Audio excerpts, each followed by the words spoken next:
Hello, everyone, and welcome back to the Collegiate Esports Commissioners Cup Last Chance Qualifier. I'm your host, like always, P Hype.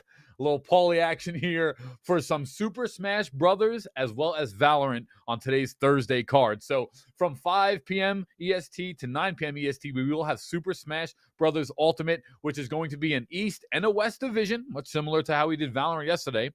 In the East Division, to start things off with Super Smash Bros. Ultimate, we have Round 1, Old Dominion taking on Tennessee. Round 1 is also going to feature Northwood versus St. Thomas. And it'll also feature Boulder taking on Adelphi. So some amazing Round 1 action right there. And Super Smash Bros. Ultimate, yes!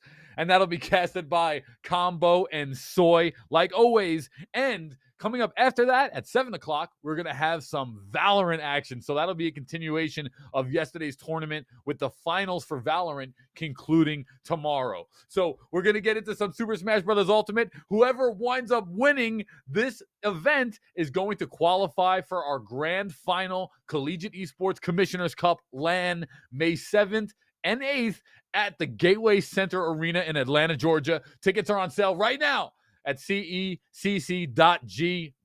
You can find all the information below on the stream panels as well. So without further ado, let's kick it into high gear, baby. Let's throw it on. Collegiate Esports, the moment of hype is here. Super Smash Brothers Ultimate. Yeah. Yeah. Yeah. Soy and Combo, over to you. Woo!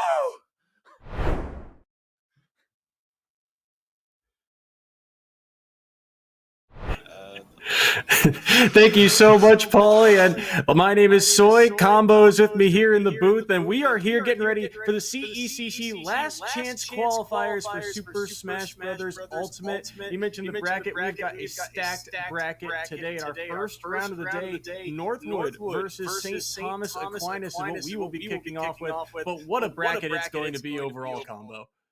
Yeah, I'm pretty excited to see all these teams, really cutting it down to the end. These are best of ones, by the way. Looking at the tournament, this is cutthroat competition, right? You're best of one. This, short crew battles. Any mistakes, any momentum, you're pretty much done, right? No best of three to back you up. No adaptations that you can make on the fly unless you're really quick with it. So, it's really scary, but it's going to be worth it for this awesome fight here for the last chance qualifier to qualify a chance to go to Atlanta. I'm super excited to see what the teams are willing to bring out here today and who's going to make it out on top. 8 teams in this bracket, but we'll have to see who can make it through. Only one from this bracket goes on to Atlanta, as we mentioned. And that first round matchups, we look again, we see in the bracket, Old Dominion versus Tennessee should be a fun one. We saw Old Dominion a little bit in that Mid-Atlantic Invitational bracket, along with St. Thomas Aquinas. You look at the St. Thomas Aquinas roster overall. There's one player I'm looking at in particular. It's Derpiger. This villager went on a tear in that Mid-Atlantic Invitational. Got them all the way to grand finals, but couldn't quite get the W over New Jersey City. We'll see if they can get a little bit of redemption here against Northwood. This is Higgs on the Jigglypuff, and I believe this is Neo Joe for the side of St. Thomas Aquinas on the Pokemon Trainer. Sounds about right. We start off with PS2. Looks like we're getting a complete and whole Pokemon battle here. Jigglypuff versus Squirtle on Pokemon Stadium 2. Jigglypuff, a character you don't see super often, right? Very light, doesn't have the greatest combos and strings that are easy to confirm. There's a lot of DI mix-ups and unreliability involved with it, but ultimately she's still got a lot of air mobility and decently fast moves, especially in the air, that still give her some use. And Pokemon Trainer, a tried and true, very standard character. But oh my goodness, there is one of those confirms I was talking about right there. The down air into rest, already taking that first stock. Look at these combos. So clean too. That down air to rest was just so well placed onto that Ivysaur. Squirtle out now, trying to get some work done, and we'll see what they can do. But I really like Higgs's movement right now. Higgs so far, that using that aerial mobility to its fullest advantage, right? Just staying away here, just knowing that they're in disadvantage, and then finding the one opening they need to continually rack up and just chip away at these stocks. Yeah, actually terrifying how this Jigglypuff has built an entire stock lead here. Higgs is playing really well, trying to build this momentum for North Northwood University. Big thing to note here is that we have only 3 players on each team, so 9 stocks a team. Every stock counts. So with a character like Jigglypuff, who in the right position can take stocks really early with rest, or otherwise, you know, offstage gimping with back air and forward air, could be pretty useful, especially against people who aren't necessarily as attuned to the matchup, considering how rare of a character Jigglypuff is. But Charizard is pretty scary to deal with. Jigglypuff very, very light. Charizard has these massive, chunky moves that'll immediately take these stocks. This up throw might actually kill. Ooh, not quite. I was looking at that range, looking at the platform height, and the fact that Jigglypuff's really light, but finally up smash out of shield to punish that forward air will take the next stock. So we're down to 2 stocks apiece here, but Jigglypuff's got quite the lead. Nice down range to forward air. Maybe could have been looking for rest there, but you gotta be a little worried about the punishes that could come out of it. Big thing to note here is that Jigglypuff's grabs aren't necessarily the greatest, so you can kind of afford to sit and shield and not really worry too much about the payoff for if Jigglypuff goes for a grab. Nice back air off stage, and that'll be another stock down. A lot of momentum that Neojo needs to cover up here. But again, it is Jigglypuff, something that is more than doable considering her lightweight. Ivysaur can easily get a down or up air spike, or maybe go for some sort of up B kind of catch anti-air, take a stock. Another problem with Jigglypuff being so small and light, though, is that she is not always the easiest to combo as well. So that makes characters like Squirtle and even Ivysaur in the mid percents not as useful. And that's why I can kind of maybe see why Neojo's opting for Charizard a little bit more. Just wants to fish and take out those stocks as fast as possible. But that's kind of the double-edged sword. When you're playing this bigger, heavier character, allows a lot more opportunity for Jigglypuff to get what she wants going. Ooh, nice up smash, though. That's going to be a good anti-air. Take that stock. Yeah, that was very well done. And Higgs' spacing overall has been really clean so far. You're seeing Neojo throw out a lot of moves, a couple of anti-airs there as well, like you said, with things like the Charizard up smash. But the drift on this character, Higgs' spacing has just been immaculate to get around a lot of these things. Even there, spacing around that up smash to find the down air, just to get a little bit more percent on. But last stock between these two, and with Charizard still on the field, I was going to say it's dangerous, but the shield break was so well done, and Higgs takes the first set.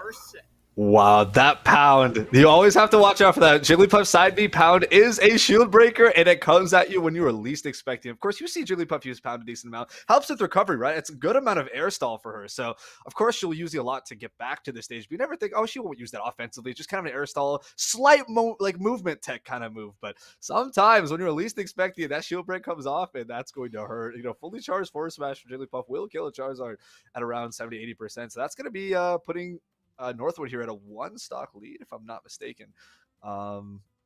Let's see how St. Thomas Aquinas responds. I know you brought up that they played earlier in Invitational, and they seem to have a really strong Villager player, so I'm excited to see if they want to respond. Villager on this Jigglypuff, I think it's a bit weird. I feel like Villager does really well against taller characters just because you can kind of keep sniping him with forward air and back air, you know, the slingshots to keep space. But who knows? We'll see what St. Thomas has to respond to Jigglypuff. Yeah, we'll have to see here. The St. Thomas Aquinas lineup from what we saw at that Invitational, Derpinger, the Villager player, that was you know, especially noteworthy. They have Zack Attack, who's a Terry player as well, and Amp, the Wolf, who we saw a little bit of as well. So it's worth noting too, from that Invitational, I remember Derpinger was often the player who went in second in the lineup. He was often the second man in. Wasn't the lead, wasn't necessarily the anchor, and he got a lot of work done. If that is the case for something like this Jigglypuff matchup, I'm very curious because the forward airs and back airs of a character like Villager kind of, in theory, stuff out where Jigglypuff wants to be with that certain jump height. But also, once Jigglypuff gets in, can easily contest kind of that aerial space that Villager also likes to occupy. So it could be kind of a double-edged sword type of matchup. But that's really the Jigglypuff game plan, right? You play this light character that could die very early, but you could also take stocks very early if you are able to read a few defensive options here or there. And so far, Higgs has done a very good job of that, especially throughout that game against Neojo. Just time and time again, I gotta credit the spacing overall, even on the last pound too, to read that, hey, he's been shielding a lot, like you said, mentioning that he's leaving himself open to a grab because it doesn't seem all that threatening, but he sees how low that shield is as the game goes later on, and finally lands that side B, one he hadn't really thrown out as an offensive move all game. So it was very well done by Higgs. Absolutely. Yeah. Even when I was talking about that, I was thinking in my mind, oh, there's nothing wrong with just holding Shilling and Jigglypuff. What is Jigglypuff going to do? Completely forgetting the offensive capability that Pound has up until the moment it happened. I'm like, man, that was a very hidden commentator's curse that I pulled right there. That was insane. But yeah, specifically about the Jigglypuff and Villager matchup, it takes a lot of precision to kind of deal with the space that Jigglypuff wants to cover because of how mobile she is in the air. I think both these characters being smaller are kind of favored against taller, bigger characters. So both these characters won't really be able to do what they want to entirely do against one another, right? Jigglypuff wants to keep snuffing out in the air, but Jigglypuff's got the air momentum to deal with it. But at the same time, Jigglypuff wants to get her relatively unreliable strings off on you, but Villager is kind of small, so it's going to be a lot harder to pull off. And doesn't have bad air mobility himself, too. He can still contest in the air decently well. So it really just kind of depends on how they want to play around each other. I do think that Jigglypuff has the better air mobility, but that doesn't necessarily mean she has the better air game, considering the moves that Villager has at his arsenal and the way he can hold ledge as well, right? Ledge trapping is pretty big for Villager, so it could be pretty scary for the Jigglypuff here. I don't know. We'll have to wait and see. There is the Villager. Yep, second in lead. We'll have to see. This is Derpager on that Villager, so we've seen Derpager in the past be kind of this anchor, this carry, this captain for St. Thomas Aquinas overall. But this is that unique matchup that we were talking about, and I'm curious to see, okay, Town and City, or sorry, this is Town and City, my apologies for this game. Only one stock here on the board. Remember, Higgs only won via one stock in that last game, and we're about to get underway. So we'll see if that aerial control comes into play here. Those projectiles kind of the name of the game for Villager, but they've got some other boxing combos they can pull off. It's just a matter of if they can find that area, that space to pull those off in the first place, because right now Higgs is being kept to the sky, and right now not finding a clean way in, kept to the ledge already. The tree plant as well. That's something that I remember Derpager also did a really good job of, using this tree as kind of a bait for other moves, things like the Lloyd Rocket, things like the bowling ball. That axe swing also, I think, ever present in Higgs's mind as this matchup continues. Been kind of struggling to land these significant hits here. Derpager has been keeping a perfect space and distance, covering so many options. There's the double turnip up air. That'll already take it. Now we're back to even. Looks like Derpager stopped Higgs right in his tracks, preventing any momentum from being built by Northwood. Now we're to 2 players apiece. Things are moving quickly. Things are moving really fast. Yeah, and just like that, things are back to even between these two. So Derpager able to take that stock, even things back out between these two. And again, this is the last chance qualifier for these two schools. So, it's everything on the line just in this best of one between these two schools. Now, Northwood, haven't seen as much of their roster overall, but I mean, they got to this point, so they've surely got that anchor that could possibly answer to Derpager. But I think one of the other things too that you saw, right, Higgs could, like you said, couldn't really land that strong hit, and that's something that Derpager does a really good job of with that kind of bait and switch type of game plan with things like the tree and using the Lloyd Rockets as well. That sort of plays to Villager's advantage. Is there a certain kind of character or play style you're looking for to possibly counter that exactly, or is there something else you're looking for? For Villager, my greatest experience is kind of looking at Villager. I remember is back in Smash 4 with Marth, right, where you want to place very patient, walk up and block, and then kind of use your disjoints to once you're in your own range. Right, so have that sword character, have that that space coverage, right, to kind of deal with Villager, because Villager will be playing things that go a decent mid to far range, right? But if you can kind of filter your way through the early onslaught and get into your own range, then you just can take care of it. And right now, we are seeing the Sephiroth pick here, not exactly like Marth, but definitely under the sword character archetype, and they've got the range that they can probably try and work with here to take care of Villager. Another matchup that I think also kind of works against Villager is just really, really fast characters that have strong, solid combos that get good damage off, right? So yeah, you can have your Mithra, you can have your Sonic, your Pikachu even, although Pikachu I think is a little bit slower and might struggle with that just a tad bit more. But if you don't give Villager any space to breathe, even though Villager does have a decent amount of get off me moves, you see stuff like Nair and the turnips up air and down air covering good range above and below, like just kind of these active hitbox around it, right? Up tilt lasts a good amount of time as a pretty good anti-air, and so on, right? Villager has these kind of get off me moves that maybe aren't necessarily the fastest, but with the right read, they can kind of get around people just getting it on them really hard. So if you have disjoints, or if you're just super fast, I think those would probably be the best characters you want to pull in here against Villager. I mean, if you've got both, that's great too, right? I mean, a Lucina or a Chrom also might do fine. Only problem is you don't want to get edge guarded, because Villager's got good ledge trapping and good edge guarded games, so you have to be careful. You might just get slammed by random bowling ball forward smash off stage. You never know, right? Always got to be looking out for stuff like that. But again, I think the Sephiroth pick is fine. I do worry about Sephiroth being tall and a little bit slower. I don't think Sephiroth necessarily has the projectile game to keep up with the output. He does have his neutral B, and that is a good projectile in itself on its own. But when you're playing against effectively a zoner matchup, I don't know if it's going to be enough. But we'll have to wait and see how this game plan kind of goes. So far, we're seeing a lot of aerials being thrown out just to cover these projectile trades. Right, we see that up air to beat the Lloyd Rocket, the Nair to beat some of the slingshots, but nonetheless, that tall body is not going to help him in this situation. Look at that get off me, that Villager Nair to stop Sephiroth in the middle of his combo. That's how you know this Villager knows what he's doing. Absolutely a case there, and you can see Seth right now on the Sephiroth having a little bit of a struggle getting in, but look at the damage they can do once they get in. Hard for him to get out. Oh my goodness, that shield was almost gone, and my goodness, following him down there. How did Seth know that he was just going to stay down there? That was so well read. And what turned into a disadvantage scenario all of a sudden is flipped on its head. It's Seth who's in the lead. I'm super impressed by the small set of plays that Seth had made right there to go from being down 60% to an entire stock up ahead, right? He goes for the same up throw combo and it, tries to go for the Nair again for the confirm, gets it, and then reads the follow up and tries to cover a lot of aerial space with the up air. And then after it lands on the ground, reads the Villager shielding with a down smash charge, which is a great shield breaker, by the way. So if Villager kept pulling shield, that shield would absolutely be broken. So Villager decides to let go of shield, take that damage, right? Suddenly they are off stage.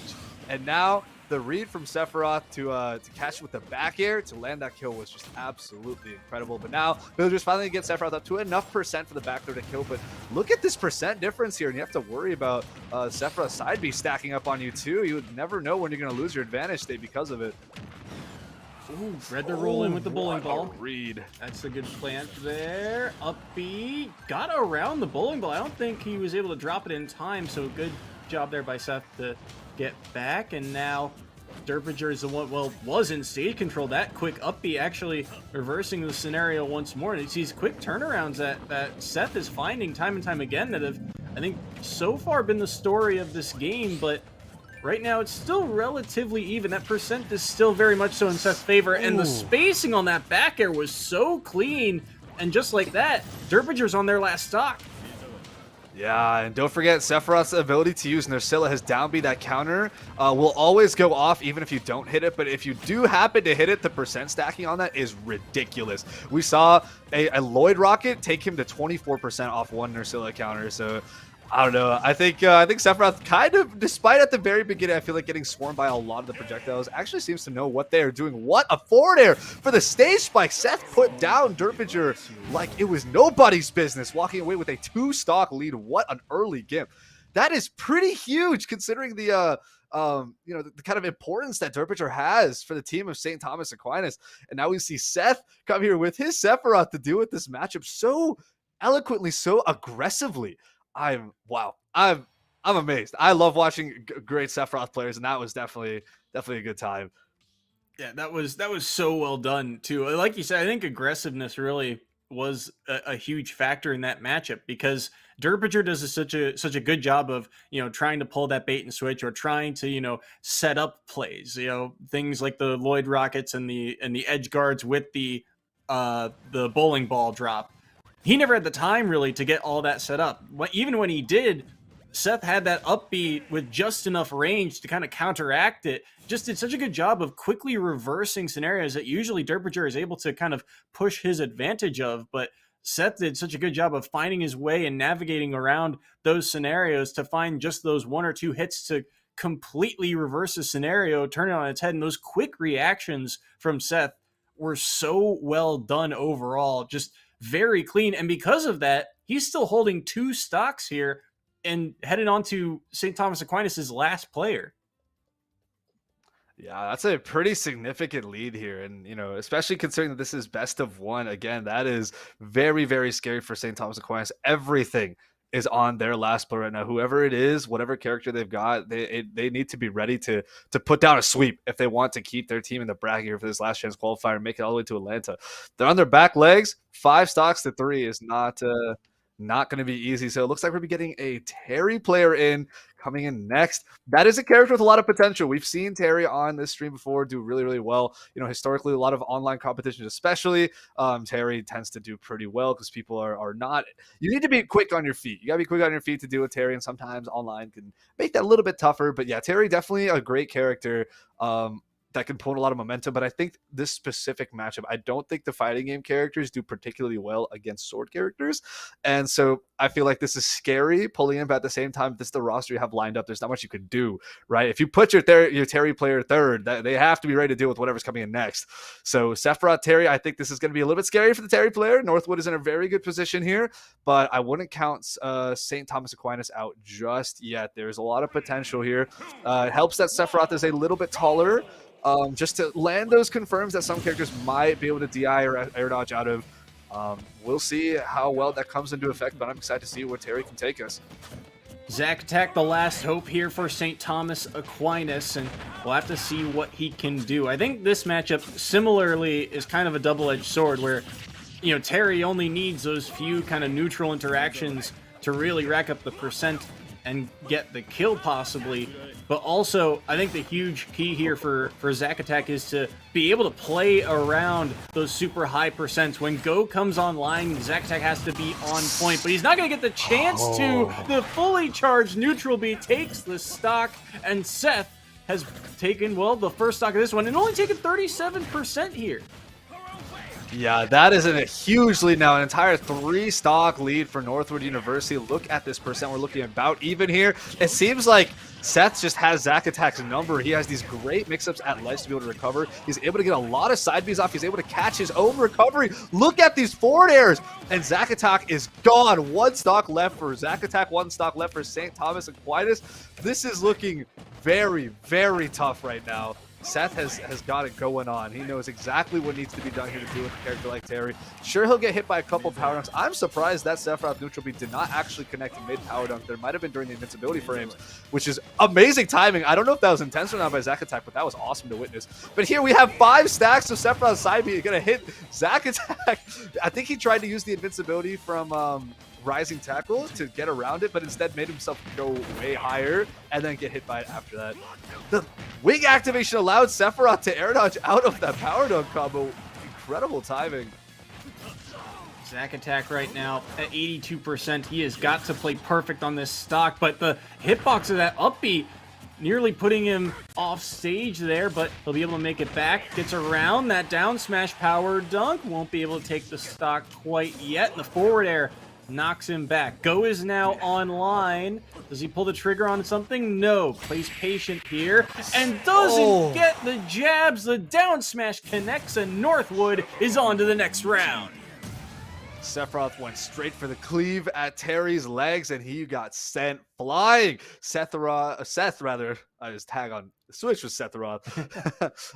Seth went absolutely ham today for Northwood University up against your St. Thomas Aquinas, putting down Derfier as one of the a very important player on the team as the villager, a character you're not super used to, a bit more on the gimmicky side. And Seth, after maybe 30 to 40 seconds of getting pummeled around a bit by the villager, had absolutely no problem putting him down, right? And in this game, effectively wins off a 3-stock. Didn't lose a single stock here to Zack Attack, making great reads. Look at that neutral B explosion, right? And then also this great forward air, double forward air edge guard, rather. First forward air after the burn knuckle, and the second one towards the blast zone. Oh my goodness. It was just a great time, an absolute blast watching Seth put the work in on St. Thomas Aquinas. Northwood University is going to move on to play against Old Dominion, who had won with 5 stocks remaining. We're moving through this bracket pretty quickly. I mean, this is best of one. You got 3 players on each side. It's quick and dirty. What can you do? Yeah, it was very well done.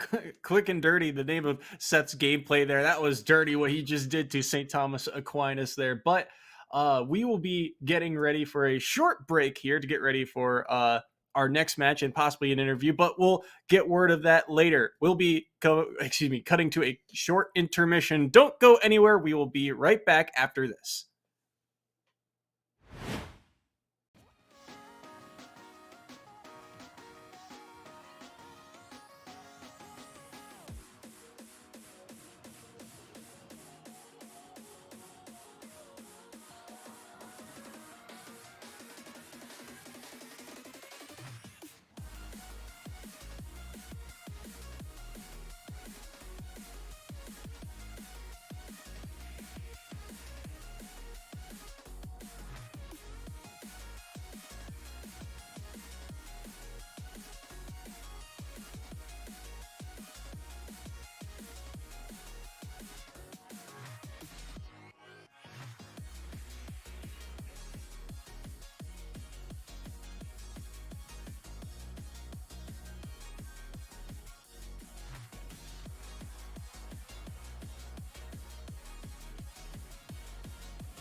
Hello, everyone, and welcome back to the CECC Last Chance Qualifier. We just saw Northwood get the victory over St. Thomas Aquinas, and a huge portion of that victory was the sensational Sephiroth player, Seth, and he'll be joining us for a quick interview here. And I mean, what a player he was, combo, in that series. Yeah, I'm very, very excited to get a couple words and a bit of insight from him, especially since this won't be the last that we'll be seeing of him, considering that his team is moving on to play in the next match we have scheduled. So we're getting a lot of Seth right now, and I'm all here for it. All right, so let's bring in Mr. Seth here, the Sephiroth player who took down, I believe, 6 stocks in that last match. Seth, congrats on your victory, and how are you feeling about your play this week? I was kind of surprised with it, honestly. I've been taking a break since Genesis. I haven't played very much in the last couple days, and I guess it was just long enough to be a refresher, but not too long that I was rusty because of everything I thought, all the grudges I've held from losing in Genesis. I made some good adjustments right off the bat, right going into game 1.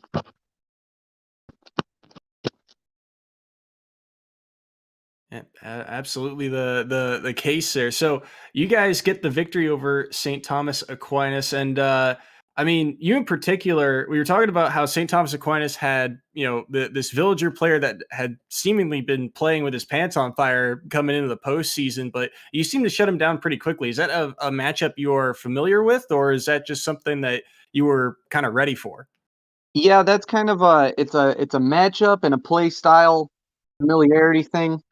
I'd say if I had one kind of attribute what that makes me stand out as a player, is that I'm on the upper tier in terms of experience. I've been playing for 7 years since the beginning of Smash 4, and I've got just millions of matches under my belt, so I know how to avoid getting run over. He started out with a lot of momentum, and that's something that if you're not ready for it, if you're not used to it, if you haven't lost to it and come back before, then you can find yourself getting 3-stocked regardless of the actual skill matchup between the two. But I've played a ton of villagers, and Smash 4 is a lot more common of a character, and his design is relatively the same in this game. So I honestly just use my experience with that kind of play style more than anything. I know you bring up a lot of veteran kind of experience, considering that you also play in Smash 4, and we see Sephiroth is one of the newer characters in DLC Pack 2. So I'm just interested, based off kind of the way you played Sephiroth and how made it seem so natural, how you flew like off stage and had so many different gimmicks and so many different things to mess with people at ledge. I'm just kind of curious about what characters you might have played before Sephiroth was released into Ultimate, both in Smash 4 and in early Ultimate. So in Smash 4, throughout its whole lifespan, I was a Captain Falcon main. And when Cloud came out, I did give 100% of my effort into maining him for the first couple months, and it didn't really pan out. And by the time Smash 4 was fizzling out, everybody was taking it less seriously. I was still bringing Cloud out as like a secondary, but he never really compared to the results I would get with Falcon. And then when Smash 4 came out, I mained Palutena.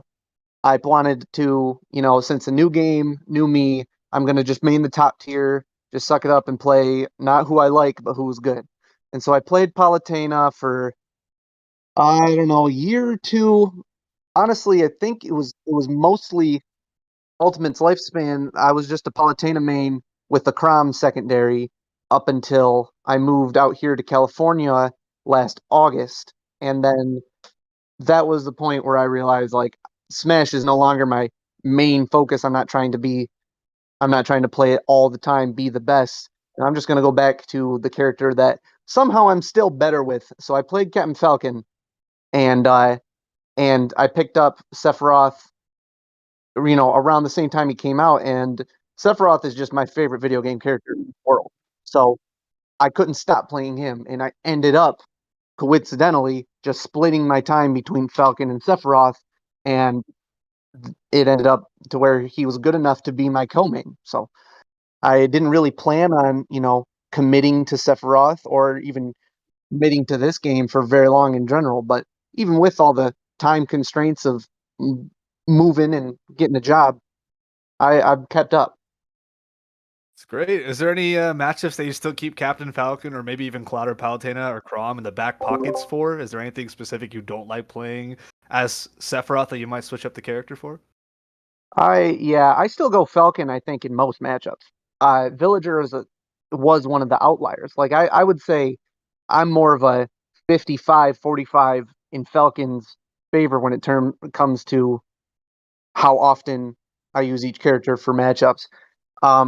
Sephiroth is mostly for like zoning type matchups, that kind of thing. Just anyone who is stuffing Falcon's approaches, that's who I'm going to use Sephiroth for. And I already knew beforehand, I'm going in versus a villager. This is one of the outlier matchups that I would use Sephiroth for. Yeah. Okay. So my last question for you before we take a short intermission. What do you think is your biggest strength as a player and on this team overall? We haven't seen your team a whole lot throughout this season, but I mean, you showed up big today. So what do you think your biggest strength is as a player? My biggest strength is got to go back again to the veteran status. This game has a lot of, the most characters of any Smash game, and it's got a lot of gimmicks, matchups, just things you're not experienced with even years and years into the game, especially as the meta evolves and these types of things haven't been in the game per se for the first year or two of the game. And so I've built up a very quick way of adapting and dealing with things that I don't know. Like I have experience in my inexperience and I know how to deal with it. The rest of Northwood are some, very new, passionate, go in and learn, and they like throw themselves into each game, and sometimes, they get better and better, but there are some matchups that if they don't know it, they don't have time to learn it. They can't make that adjustment right off the fly. And I have a more of an adaptive play style because I've been doing this for so long. Yeah, and it certainly showed today, especially in that last matchup. So thank you so much, Seth, for joining us.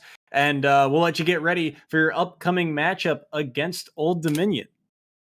Thank Best you. of luck.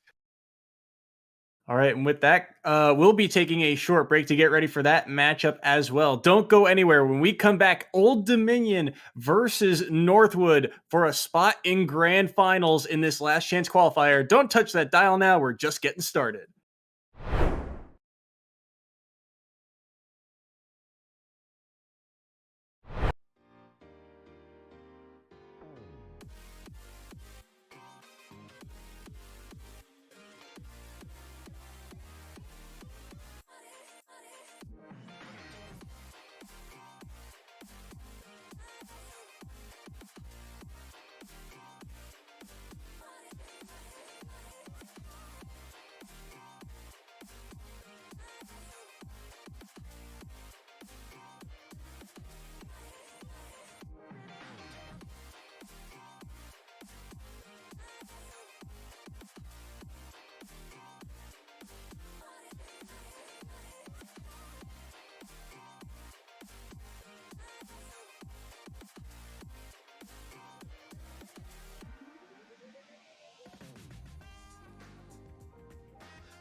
Hello, everyone. Welcome back, everyone. Oh, sorry. Go ahead. Sorry, no, we're both in a rush right now. We had a lot of things going on behind the scenes in terms of arena setup and getting all the casters and all the materials and everything ready. But I think we're going to be hopping into the game very, very, very quickly, if not like right now. It seems like everything has already been set up, and we should be good to go. So we're hopping into Northwood versus Old Dominion. So we just saw Northwood take a pretty commanding victory over St. Thomas Aquinas 5-0. And similarly, Old Dominion had also beaten, let's see who that was really quickly, Tennessee. Yeah, 5-0 as well. So both these teams, 5-0 teams over their previous opponents, both are pretty well slated to perform at this event, and I'm excited to see more of both teams. Really, we got some interesting characters, interesting lineups from both ends, and I'm curious to see how they're all going to match up. So we're getting another Jigglypuff and Villager run back again. Well, this matchup is a little bit odd, but now they're even, right? It's a 3 stock to 3 stock. It's not a 1 stock to 3 stock, so it gives Higgs some more opportunity to adapt, learn out how Villager's supposed to work just a little bit more, and most importantly, manage that aerial space that Villager always loves taking control over. Yeah, and Germ too, a very different Villager from Derpager in the previous game too. But right now, Germ is the one again finding early momentum here, getting a lot of percent on early, keeping that tree on the field and using that axe, just trying to find the strong hits. But my goodness, the way that, again, Higgs is just finding ways to weave in around these projectiles, find down airs to combo, cuts into that lead a little bit, but is still Higgs on the back foot here. Right. Something to note is that Villager has surprisingly strong kill moves, right? The forward smash, the down B with the axe, even the edge gimping with things like forward and back air, down or up air as well, right? All of these are actually surprisingly stronger than you think. We just saw Villager take a kill here again with back throw.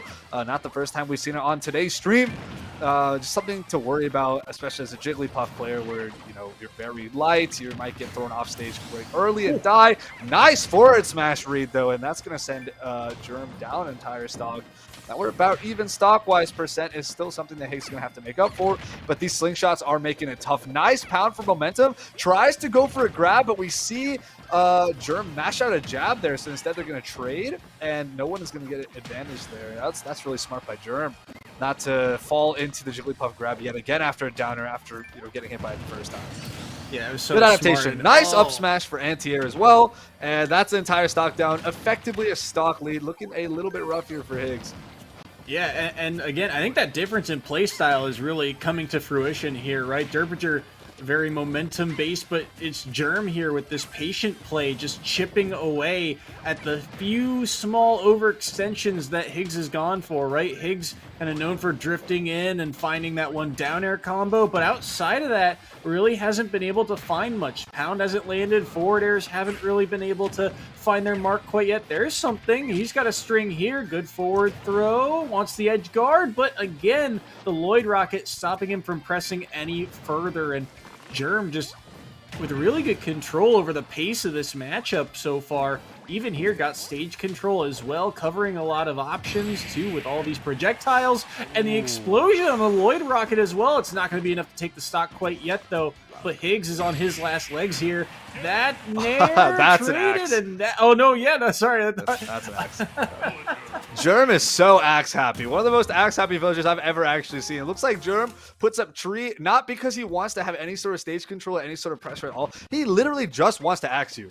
You see, he started jumping around, throwing out axe, just this man loves it. This man loves throwing out the axe. It's incredible. Very aggressive, especially once he's put down the tree already. There it is, coming out again. Next thing he's going to do is probably axe in the air, or at least pretty close to it. Nice up smash there, actually. That was the anti-air, but the final stock will be taken with an axe, as we're going to be seeing here pretty soon.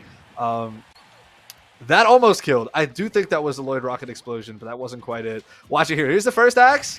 He's about to throw another one. There it is. He had the startup frames right there for the axe swing, and they're going to trade. That's going to kill the Jigglypuff. I don't know if he always plays like that or if that's just something he's really hungry for because Jigglypuff is so light.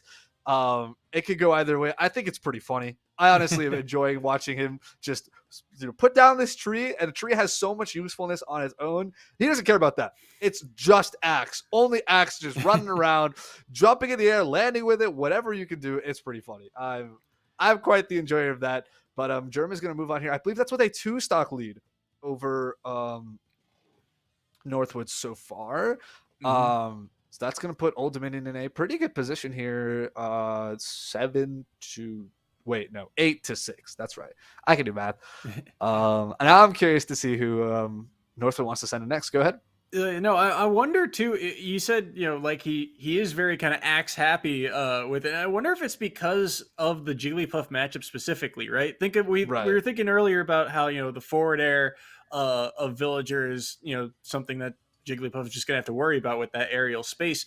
And if the Jigglypuff is able to get around that forward air, what's the next place he's going to be? Right on top of you, right in front of you. And that axe is kind of the perfect answer for it, right? Just forward air and then axe to cover where the Jigglypuff wants to be. So I wonder if that was the kind of adaptation that Germ had and why he was throwing out that move so often. Because, it's not necessarily the safest move, but if it's a good read on where the player is going to be, then why not throw it out, especially like you said, on a very light character. But either way, just very well done there by Germ. Just felt like really from start to finish that he had a good grasp of what he wanted to do and never really got his game plan really messed with. Just kind of was able to roll that momentum all the way through to the end.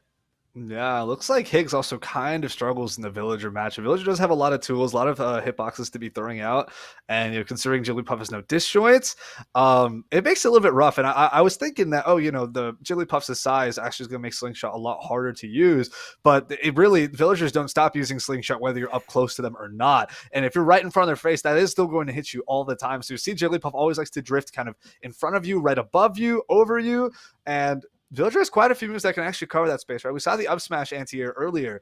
We do see a lot of the kind of jump Slingshot either forward or backward in responses as well. And of course, we're also seeing the really funny axe, right? There's a lot of different things that Villager seems to have in response to the way Higgs' playstyle with Jigglypuff is. So I think it's going to take a lot more work from Jigglypuff players to kind of work their way around Villager. But looks like we're going to be having Terry sent in next here. Yeah, Terry versus matchup. Villager. Yeah, this is, like you said, a very weird matchup. Again, I always think that when a Terry's on the field, you have to worry about when Go comes online. That's when things are the most dangerous because you could take that stock away early, or you could potentially lose a lot of your kill power very instantly. So Germ will have to SD this first stock, but Rage Link, we didn't get to see him in that very first matchup of the day. Curious to see what he brings to the table here. Right, Seth had covered too many stocks, so now we have Rage Link finally stepping up to the plate, and I'm curious to see what he has to offer, and that probably also means that Seth is waiting in the back here for Northwood as their third and final player. But as of now, the way I kind of perceive this matchup is Terry, a bit of a taller character, not the tallest, but taller, is going to have himself getting clipped by a lot of projectiles, whether it be Lloyd Rockets, slingshots, and or bowling balls. So Terry is also going to struggle to land a lot of the combos because Villager is smaller, so has a better probability of kind of falling out of things like jab power dunk or double down tilt rising tackle or down tilt burn knuckle. A lot of the confirms are just gonna be a little bit harder for Terry to deal with, and as of now he's been being spaced out a bunch. Like, Germ has absolutely no problem just playing the kind of looping game, the zoning game. Nice throw there for the back there. We have Go on deck. A bit of lag, and that is an unfortunate time for lag to spike as well, because that is a bowling ball that smacked Rage Link right upside the head, and he wasn't able to recover. We're seeing this down tilt ledge trapping. We're going to have a get up attack to beat it. That does have some invul on startup. Ooh, nice spot dodge after the burn knuckle is going to get forward smash for it anyway. This is looking a little tough for Rage Link. Yeah, Rage Link right now, like you said, just really struggling with the projectile game because, I mean, how do you contest all of these quick aerials that Germ can really throw out? And this recovery, too, that bowling ball, if that connected, Rage Link was in for a world of hurt. But right now, it's Rage Link with center stage control, but just can't really find a way to break through neutral. Germ doing such a good job of maintaining his space and just finding ways around where this Terry wants to approach from. Go is online. That should help. but that's a power dunk to get the percentage up 91%. That is relatively kill percent, but still can't quite find a strong hitbox. Again, Germ just keeping this Terry at bay is the name of the game right now. Right, that was the first jab power dunk in almost 2 minutes of gameplay, right? With Terry, you think that's exactly what Terry does. And that's kind of the problem here for Rage. Like, Terry is not able to do what Terry normally does. You know, if you let him jab power dunk you for the first time 2 minutes in, you know this Terry is not being able to play the game right now. And that's another stock down after the shield pressure from the bowling ball. Terry can try and contest grounded projectiles with things like grounded power wave and, pushing forward with things like Burn Knuckle and even Crack Shoot. But the problem here is Villager's aerial projectiles with the slingshot, the aerial Lloyd rockets, and even the way he goes on the platforms to drop off bowling balls. But finally, we get a Burn Knuckle confirmed to take a stop. We still have a 50% deficit here on Ragelink. Germ is doing mad work for the team right now. That is, what, 5 stocks taken so far? Probably looking at a 6th here, considering how difficult it's been for Ragelink to land pretty much anything. Terry just doesn't have enough range to contest here. Another bowling ball. My goodness, that ledge bowling ball has been quite the killer for Ragelink. I do ultimately realize that Terry doesn't have a whole lot of invincibility at ledge, right? The up B doesn't snap to ledge perfectly. None of his hitboxes to recover are disjointed by any means, right? Burn Knuckle is not disjointed, Crack Shoot's not disjointed. So even if you're trading with the bowling, in this case, it didn't even trade. The bowling ball just went all the way through. It just won that interaction. But even at trades, like a bowling ball hit is definitely like going to kill at ledge compared to getting hit by a Burn Knuckle for what, maybe like 10-15%? Like when you're at the opposite end, you're fine. Like that's not going to be a problem, especially if you're at low percent. So Germ is doing amazing for Old Dominion right now. We're already down to the last player of Northwood. Meanwhile, Old Dominion is still on their first player. That's quite the stock climb to make. Seth is going to have to take 7 stocks too. We've seen Seth take quite a lot of stocks before. We've seen him take 6 last game.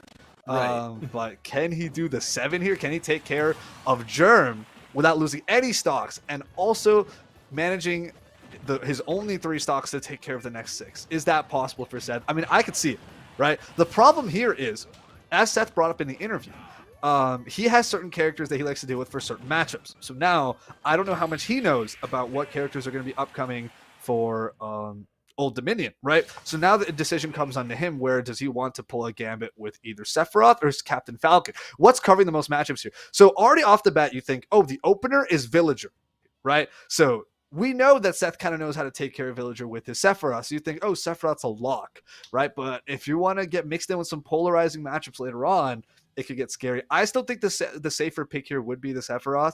I feel like Falcon is even more so on the like inconsistent side of the way his links land and things like that. Like the strings just don't always hit, and Falcon is I think pretty difficult to play. But he's actually committing to the Captain Falcon here because of the matchup gambit. I am personally not that surprised because he did say he was a 55-45 Falcon to Sephiroth player. So if you think about it statistically, right, if you have too many unknowns, why not just go Falcon?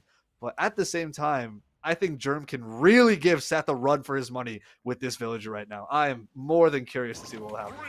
Yeah, I'm curious as well. And it's like, he said in the interview, right? He's, a little bit more practiced in the Captain Falcon. And I think he also said too in that interview, right, that when it comes to Villager, he actually wasn't as, prepared with the Sephiroth, but just decided to let it roll. But he's a little bit more comfortable with the Captain Falcon against a Villager. So we'll have to see how he does here. Germ, again, only 1 stock to take off of this Villager. So the big key here, I think, for Seth is just get this one off the board without dropping any. Just take this first stock here early, because holding those next 3 for possibly the next 2 sets is going to be massive. As Germ, that forward smash lands. That's huge. But the up B gets him back just in time. Good defensive play there by Seth to make it back to that ledge, but still has to play very carefully here at 74. That back throw can do a lot of work along with the Lloyd rocket. Nice early up B to make it back to the stage to kind of deal with the now more so predictable forward smash ledge trap. But Seth is playing a scary game here. Oh my goodness. What a ledge drop knee into the stage. That is probably untechable and Germ goes flying. So far, Seth is fulfilling the initial part of his own prophecy, his duty to his team. Take that one stock without losing any. And now let's see how well the Falcons going to play out for the rest of these matchups, because I don't really know exactly what we're getting into, but I think we have an inkling of an idea. That's not an actual reference, by the way. We're not dealing with an inkling. My bad. I just see that. I can see how that comes up in speech. But my goodness, that final stock was incredible. The fact that Seth was able to stay alive for so long, that bowling ball, actually, when it was dropping, the one that did hit him and almost killed him, it was dropping. It happened to hit like his feet. What happens is when he grabbed ledge, he had that legend vulnerability for, however many frames it gives it to you, right? But it wore off while the bowling ball still had an active hitbox. So it hit like the bottom of Falcon, and he was just barely able to recover. That was so scary. My heart leapt there. But now I'm excited to see how Seth is going to have to deal with the rest of these matchups. His Falcon is still something to witness, right? I was thinking this matchup, he's missing a lot of what you'd like to have against Villager, right? Falcon does have the speed, but Falcon doesn't have the range, doesn't have the disjoints, doesn't have any sort of projectile game. He's tall, he's a fast faller. You think everything is going against him, but that speed was so important there. The aggressiveness, just the absolute get in there mentality that you really need to have as a Falcon player, but especially how it works out in this matchup and the way you maneuver and weave around things despite your bigger size.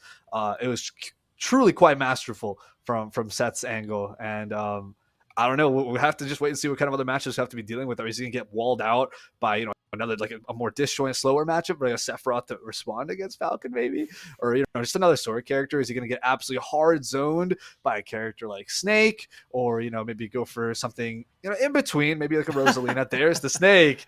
Oh my goodness, this is going to be a weird matchup too. I think this is very much like your traditional Zona rushdown matchup, where I think either character stands a good chance against one another. It's just really about both executing their game plans as best as they can. Falcon again just wants to be running in there, and Snake is going to have to be dealing with a lot of get off me options. Again, those grenades are going to be very helpful with getting Falcon off you. What a Raptor boost, no confirmed afterwards though. I do like the up air strings that Seth has going for him. He's able to land those confirms pretty well. That C4 actually connected. Oh my goodness. So we have Get Nicked On as the Snake player here, and he's been doing amazing so far. What an explosive, no pun intended, stock so far. This is something else. Yeah, I think one of the things that comes to mind when I see a Snake on screen is that I feel like they play best when they have the lead, because there are so many times when they can just use the grenade to trade, percentage or trade for positioning or whatever the case may be. You approach, you hold that grenade on shield, and you can, just kind of get out of whatever scenario there is. The Nikita missile ends up taking that stock there. Also, the ability to take advantage of, at least in particular, Captain Falcon's recovery being pretty linear overall, or at least readable overall is I guess what I should say. And so it becomes kind of that matchup of, can Nick hold the lead, or will Seth be able to find his one or two openings to really get those combos and find those kill moves? Seth certainly playing with confidence as he reads the landing there with the down smash to even up that stock count, but every little bit of percent and any stock Nick takes is huge in this matchup overall. So back to even between these two, and again, that grenade play, I think, ever present in Seth's mind.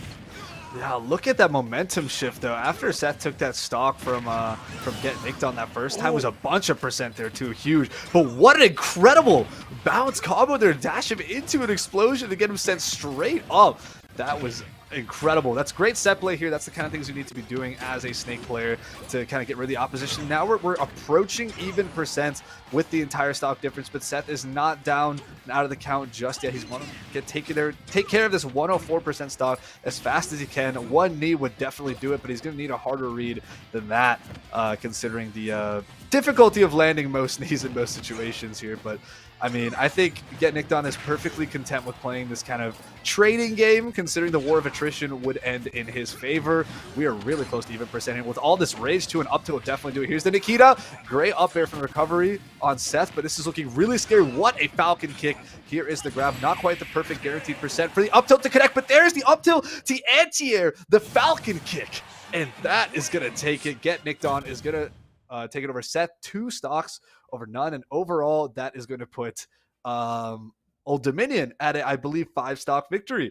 yet again. So far, all the results we've had reported have been 5-stock victories. So that's pretty dominating over Northwood. They're going to take it and move on further into the bracket. I think that puts them in grands.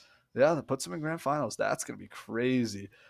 Well, they have quite a lot of time until the next supposed match, so they can kind of take their time. They can chill out for a bit. Great run on Northwood's end, though. I mean, yeah, it's been a set. Soy. It was a wild one. I mean, coming into this match, Old Dominion, we've seen them a little bit in the previous invitational for that Mid-Atlantic Conference, but they certainly didn't look as strong as they are playing right now. They're playing, I think, with another level of they have found that next gear just overall. Germ did fantastic through those first 2 sets, just mitigating so much damage and taking so many stocks for himself, and then at the end there, I mean, having that snake overall is a matchup that is really kind of unique to a lot of characters and can be very difficult to deal with. And when you're dealing with a player like Seth, who was playing with such confidence in that last set, to shut him down so quickly, very good sign for Old Dominion overall. And it's a well-earned spot for them in that grand final in this bracket. Absolutely. It's been a great time. We're going to jump over to an intermission, and then we'll get back to you guys on the way schedule is going to work out, because there's some a bit outliers here and some time requests off for some people. So we will hop back to you guys real soon.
Welcome back, everybody, to the CECC Super Smash Bros. Ultimate Last Chance Qualifier. We just saw Old Dominion take it over Northwood University 5-0. Quite the set. We got quite a lot of representation, at least from Northwood's side. But, Old Dominion had enough potential with their two players to kind of take care of it. So we didn't even get to see the third player come out this set. But since they'll be moving on to the finals, I'm sure we'll be seeing more of them later today.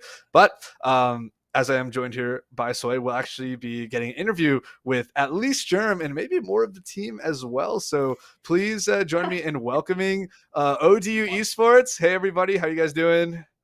Hey, how's it going? Thanks for having us. That's great. That's great. How do you guys feel about the kind of LCQ top 8 bracket as a whole? Are there any teams that you guys are kind of more scared of, or is there sort of an expectation on yourselves on how far you guys expect to go? It's more of like an expectation on us. We're kind of creating that for ourselves, but I think it's more of like a nerves thing, trying to like take it a bit more serious, kind of calm down. We're not too worried about the other teams when it comes to like counter picking and all that. We have a relatively deep character pool here, so Yeah, we've seen a little bit of your character pool in the past, and you guys have. I mean, your characters kind of cover a lot of different matchups. Are you guys a more experienced team, or is it just kind of go with the flow? What's kind of the pregame homework look like for you guys? in terms of homework, it's more like we go and find who's on our opponent's team. And if you're familiar with smashdata.gg, that always helps when trying to figure out who's who. And anyone who's like at least a little bit relevant in the community will have a page on Smash Data, albeit if it's updated or not, maybe a question, but it's always a relatively good way to find information on your opponents. And going into these games, we have a very flexible potential for leads. So we could have like one of even not just us here, but our subs even could potentially lead, given the matchup is something that they're very comfortable in, which is always nice to have in a crew battle league. Yeah, you guys are, well, for the past 2 games, you've won in back-to-back 5-stock victories. What's the key for you guys heading into this grand finals? That's a bit of a tough one. I think, I don't know, do we have like a game plan? I think we don't really have like anything. We just want to win. Yeah, we just want to win. That's the main goal, of course. But I don't know, we're just gonna play it by ear, see how we feel, see who wants to start, see who's more comfortable with starting, depending on the characters or the players that we may find out through ourselves, or whether it be like, I don't know, I guess like smashdata.gg. Yeah. Something like that. Yeah, we'll see. Well, I think that'll be it for us. Congratulations on your victory. Germ put in a lot of work with the Villager, and also we had to see get nicked on Snake as well. We haven't seen her third player just yet, so I'm hoping to see more of that later on, probably in the grand finals. We'll see how that all works out. But congratulations on your guys' victory, and we'll be seeing you guys back on stream not too long from now. Until then, take care. All right, thank you so much. You. Thanks for having us. All right, that brings us here now. So our next set is actually going to end up being CU Boulder versus Adelphi, but their match is going to be played at 7 p.m. Eastern. So you have about 30 minutes of a break before we hop into our next set. I'm going to try and see if I can grab myself some food before I pass out. But hopefully you all will also be sticking around for the rest of this tournament because it's only heating up. We're going to take care of the other side of the bracket, featuring teams like CU Boulder, Adelphi, as mentioned before, and OSU BGC as well. So quite a lot of matches on the other side of the bracket, and they're going to rope their way all the way up to grand finals to play up against Old Dominion. So stay tuned for all the action. But until then, take care of yourselves. Take care of yourselves. We'll be seeing you guys shortly.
Welcome back, everybody, to the CECC 2022 Smash Bros. Ultimate Last Chance Qualifier. We already got one half of our top 8 bracket here taken care of in the earlier section of the stream, the earlier part of the stream.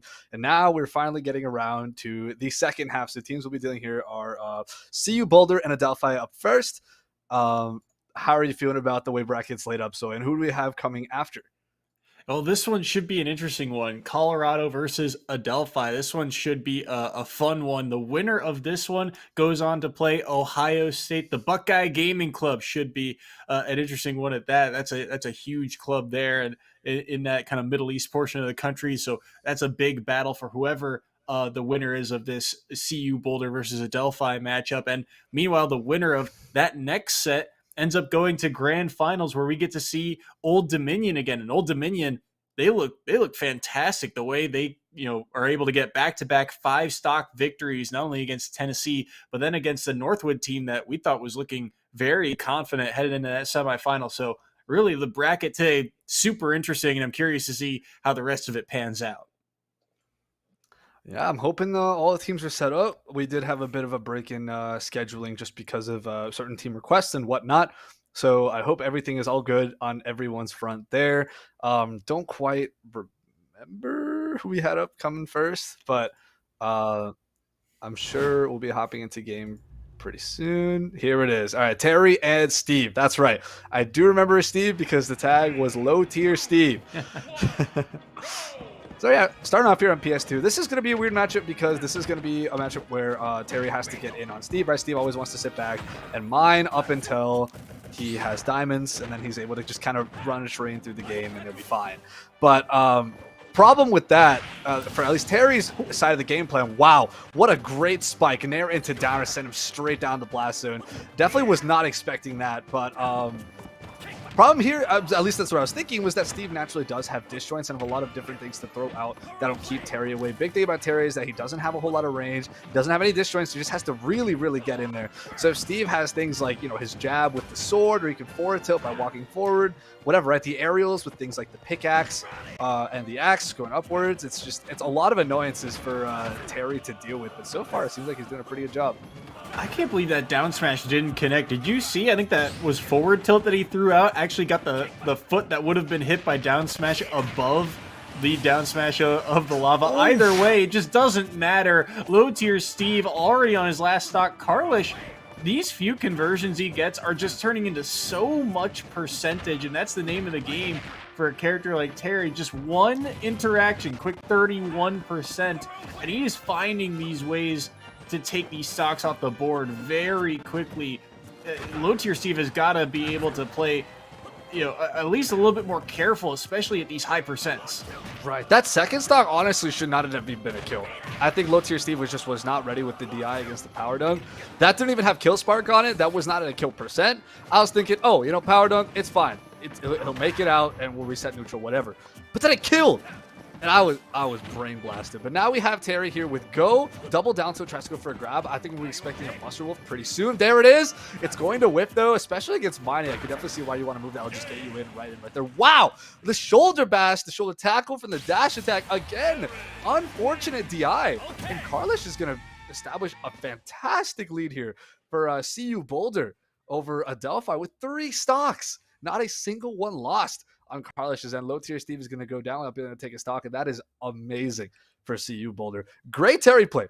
I really like the way he was throwing a lot of pressure with aerials, and I do feel like Steve has the tools to match Terry when he's doing that. But we just didn't see a lot of that from low tier Steve.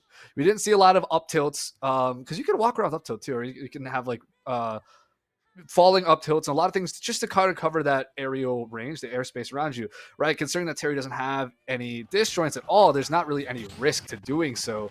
Wow, that parry down smash second hit actually managed to hit somehow. It wasn't even the second hit that hit, but that power dunk was not supposed to kill. That somehow ended up, finishing the job, but that really wasn't supposed to be it. And same thing here with the shoulder tackle. That also should not have killed. And it did. So DI was definitely playing a big role here for both of those very important stocks that Carlish is able to take off low tier Steve. Wow, that seems like a scary matchup to me, coming in, like looking at it from a Terry Steve perspective, but Carlish handled it perfectly. So I think that aggression that you mentioned played a huge factor. The fact that, Terry thrives off of the ability of converting one hit into another into a ton of percent. And Terry can kill relatively easily too, especially with all that raw kill power in his kit. And in this case in particular, like you said, probably shouldn't have killed on a couple of those moves, but you catch someone slipping on their DI, that's what happens. You get hit by something strong. That dash attack can be a bit deceptive at times in terms of the amount of knockback it has. And I think, that the fact that DI was a little bit off. He's just trying to buy himself space. Like you said, Steve wants to be able to take his own space, wants to be able to, get those materials, get that better equipment online, but he never had the chance to because there was constantly a Terry in his face throwing out things like forward tilt, using the side B to approach over top of things like the minecart. We didn't see any kind of mix up on angles either. And he just never had the time to quickly adapt his game plan. And because of that, they're down 3 stocks and down to their last 2 players here. Remember, this is best of 1 with only 3 players. The significance of 3 stocking a player is absolutely massive. The lead that CU Boulder has here over Adelphi is insane. It's going to be very, very difficult to overcome, especially if Carlish keeps up the destruction here. So now it's going to be up against the Dark Pit player, Chet, to kind of neutralize the threat here. Maybe use some of those disjoints. We all know, the fighting characters really don't like these disjoints, right? And they're a bit easier and to edge guard as well, as we're seeing here. Terry struggling to make him back, but looks like Chet drops the Dark Pit pressure for a bit and opts to go for an arrow instead, allowing Terry to recover. Nice forward throw off stage. What's the option going to be here? Where's the downer spike? Not going to get it. Instead we have a forward tilt. Nope, cancel confirm. Instead opts for a down throw with follow up. There's the crack shoot. Carlish is doing such a good job. He ate a ton of percent defensively, but my goodness, the openings that he finds here, even on that last recovery sequence, the fade, the drop down to not only avoid the arrow, but then the falling forward air as well, to get around that was just so well done. And even here, patience, realizing, hey, he's got to commit to an edge guard option, and I can then kind of weave around that. So smart, and reads the roll as well there. This is a dangerous spot here for Chet. Yeah, that was so scary. Wow, look at that shield pressure, finishing up with a power geyser. My goodness. But yeah, that forward tilt into power geyser is generally a confirm on its own anyway. So I'm not sure if it was a bit of like input mashing or if it was actually a roll read, but either way, the Buster Wolf worked out, which is pretty funny because I saw the forward tilt whiff and I was like, oh, okay, no Buster Wolf. He still went for the Buster Wolf anyway, and it's still connected. I was like, wow. he is pressing those buttons right now, but we get a stock take fine with a down smash from Chet's end, trying to even this up a little bit. But man, as we know, Terry is so good at converting damage off these stray hits, right? Down tilt, forward tilt, crack shoot, right? Big damage right there. Down tilt, forward tilt, Buster Wolf. If you got go, it's massive, right? Jab, powered up, double down tilt. What is one I'm looking for? Burn knuckle, that's right. A lot of shield pressure, a lot of damage. I love the shield break setup with the power geyser. That was awesome. Dash attack's gonna lose to the side B. That does have armor on it, but we still gonna take some percent. 143 here on Chet. This would be a big punish. Nice down smash to catch the end frames of that down B. You can't hit on the left or right sides of the down B when it's still active, but as it was going down, Carlish had the timing down perfectly. What a down smash, sent him straight flying. It still has 2 stocks remaining. Yeah. This is the first player of CU Boulder, right, with 2 stocks up against now the last player of Adelphi. Yeah, and Carlish is just continuing his role here, right? And it's that smart play too. I think that was really a key here in this second matchup. Not only is he at a huge disadvantage right off the bat early on in that set in particular, but he finds a way to get back, and then he finds a way to take the stock there. He calls, I believe, a jump or just a fade back down with the up B to end up taking the stock. You're seeing in the replay here, just reads the direction that he's fading back to with an up B. Such an aggressive option, catches his opponent off guard, and then later on he's just able to, like we said, just find those few openings, rack up percent, and even if certain connections aren't being made, things like that up tilt, just whiffing, he's still able to find the powerful moves at those relatively, mid-high percents, they're going to put Chet in disadvantage anyway. And it forces just tough decision after tough decision after tough decision. And now you're on your last legs here for Adelphi University, and it's all on this me brawler here to take 9 stocks. Yeah, I'm not sure if we've got a name on this me brawler. Is this oh, they might need to reset. That Terry was not supposed to throw out a I completely forgot he did drop one last game. I think they're gonna reset this match because he threw out a power wave when it wasn't supposed to, because he's supposed to SD and then actually play the game. So he was a little trigger happy there. Too quick to the button, but we're gonna get a reset here, and we'll hopefully get the actual game after this. He's just feeling it from the last 2 games. He's got all that momentum. He's feeling the energy, right? This Terry is moving. It is able to take so many stocks. He was just ready to go. He's ready to try and put Colorado into that next round. But me brawler, I mean, without knowing what move set going in, that's something that Carlos is going to have to kind of adapt to on the fly. Yeah, I don't believe there is a competitive standard on what you're supposed to do. So we have Davian as the me brawler player here. So we're going to have our first SD. And now, after we reset to neutral, maybe a taunt, we're good to go. And the game's begun. Already a neutral air, but no confirm after neutral. So you can actually cancel your aerials into special moves as well. So a lot of Terrys will do things like neutral air, burn knuckle, if they can happen to land it. But sometimes you opt to stick with your normals and don't have to go for your specials. It's all gameplay strategy mix up. So far, the Davian hasn't really showed off any of his special moves quite yet, just kind of keeping those in his back pocket. There's the counter. Yep, down B, that's a counter. And that's going to be noteworthy later on in this set, but right now he's pushed to the boards, and oh my goodness, that nearly found a way to take the stock. Another counter thrown out, but nothing landing quite yet. He is not shy about that B button right now. Ooh, yeah. So we saw the shot put for neutral B. We have the flaming dive kick as your side B. Nice, there's the shot put. And then finally up B is kind of the uppercut combo right there. But as I don't know why he pressed it there. Maybe he was looking for an anti opportunity, but it's very risky. And he got up smash punished for it. We have go on deck here from Carlos as well. Runs up into an up smash. And that's going to be a stock taken from Davian, but this is still going to be solid damage. I did not know you could do forward tilt power wave and actually have that connect. That's crazy. Down tilt, forward tilt power wave actually worked out. There's a punish there. Down tilt burn knuckle. Big damage here. This is exactly what Carlos wants. We could be seeing one player sweep all 3 players of an opposing team here. I'm not sure. It's definitely in the realm of possibility, though. I mean, at 126, it feels like Davian's second stock here is working on borrowed time. He's got to find a way to get something here on this stock, at least get more damage. But he's not going to have the chance. The power dunk finds him, and just like that, Davian is on the last stock and the last hope here for Adelphi Esports. Ooh, nice counter. It's going to throw him out backwards. The shot put almost connecting there. That is scary. Good read on the roll. Get up.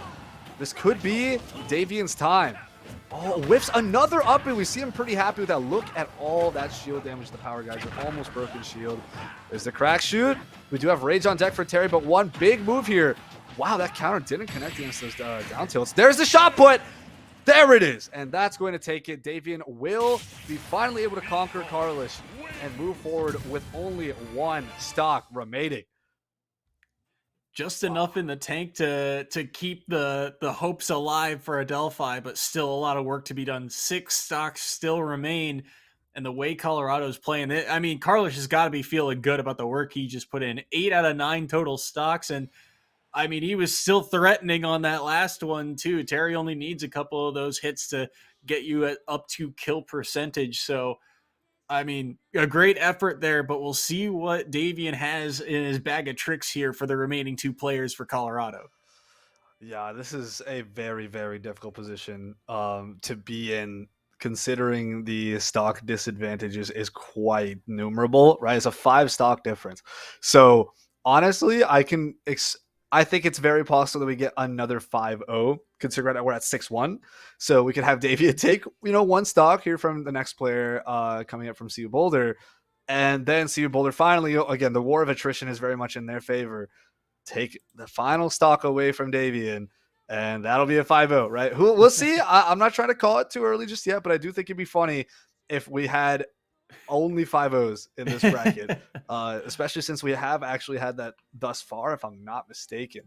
Who knows? Who knows what'll happen? Ooh.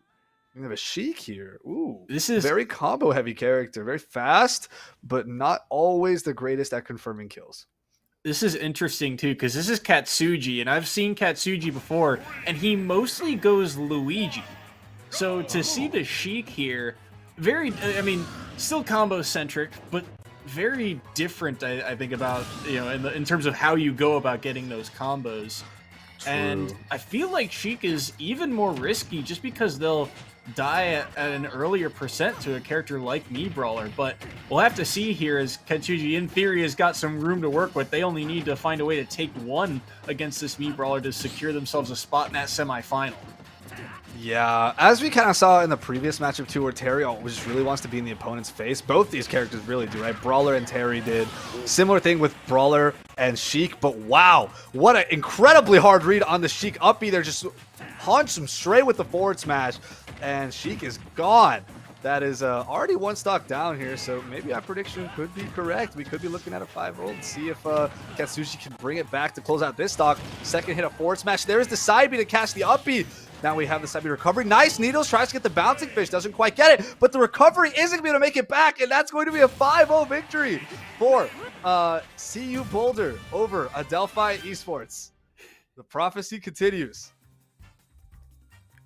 That was, that was a quick game to get to that 5-0 scoreline. Combo Stradamus here. That was look, I don't even know what to say, because what a hard read that forward smash was from Davian, and yet all of a sudden it's like Katsuji just flipped a switch and said, "Okay, all right, that was good. Now it's my turn." And from that point on, the second that either of these two were in disadvantage, they just got punished so hard. I feel like, and that's, it's a tough game to play, right? We knew Davian coming in was going to be tasked with, a near impossible task. Taking 6 stocks is it's possible, but it's not probable when you've only got one to work with and you don't know what you're going to be going up against. But still, shout out to Davian for getting something on the board. Unfortunately, it was just a little too late, and a well-earned victory for the side of Colorado here.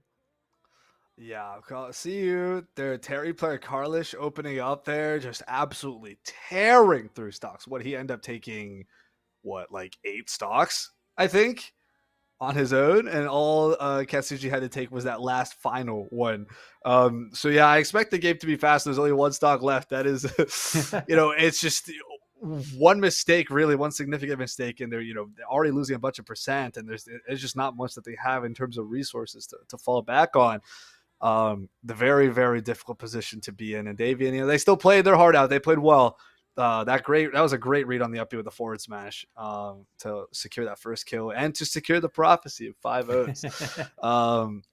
But I think we'll be playing up against, if I remember correctly, Ohio State University Buckeye Gaming Club is going to be pulled up against CU Boulder up next. But before that, we're going to drop in for a short intermission, take a short break. You guys don't go anywhere. We will be back with you shortly.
All right, welcome back, everyone. Here we are at the CECC 2022 Smash Bros.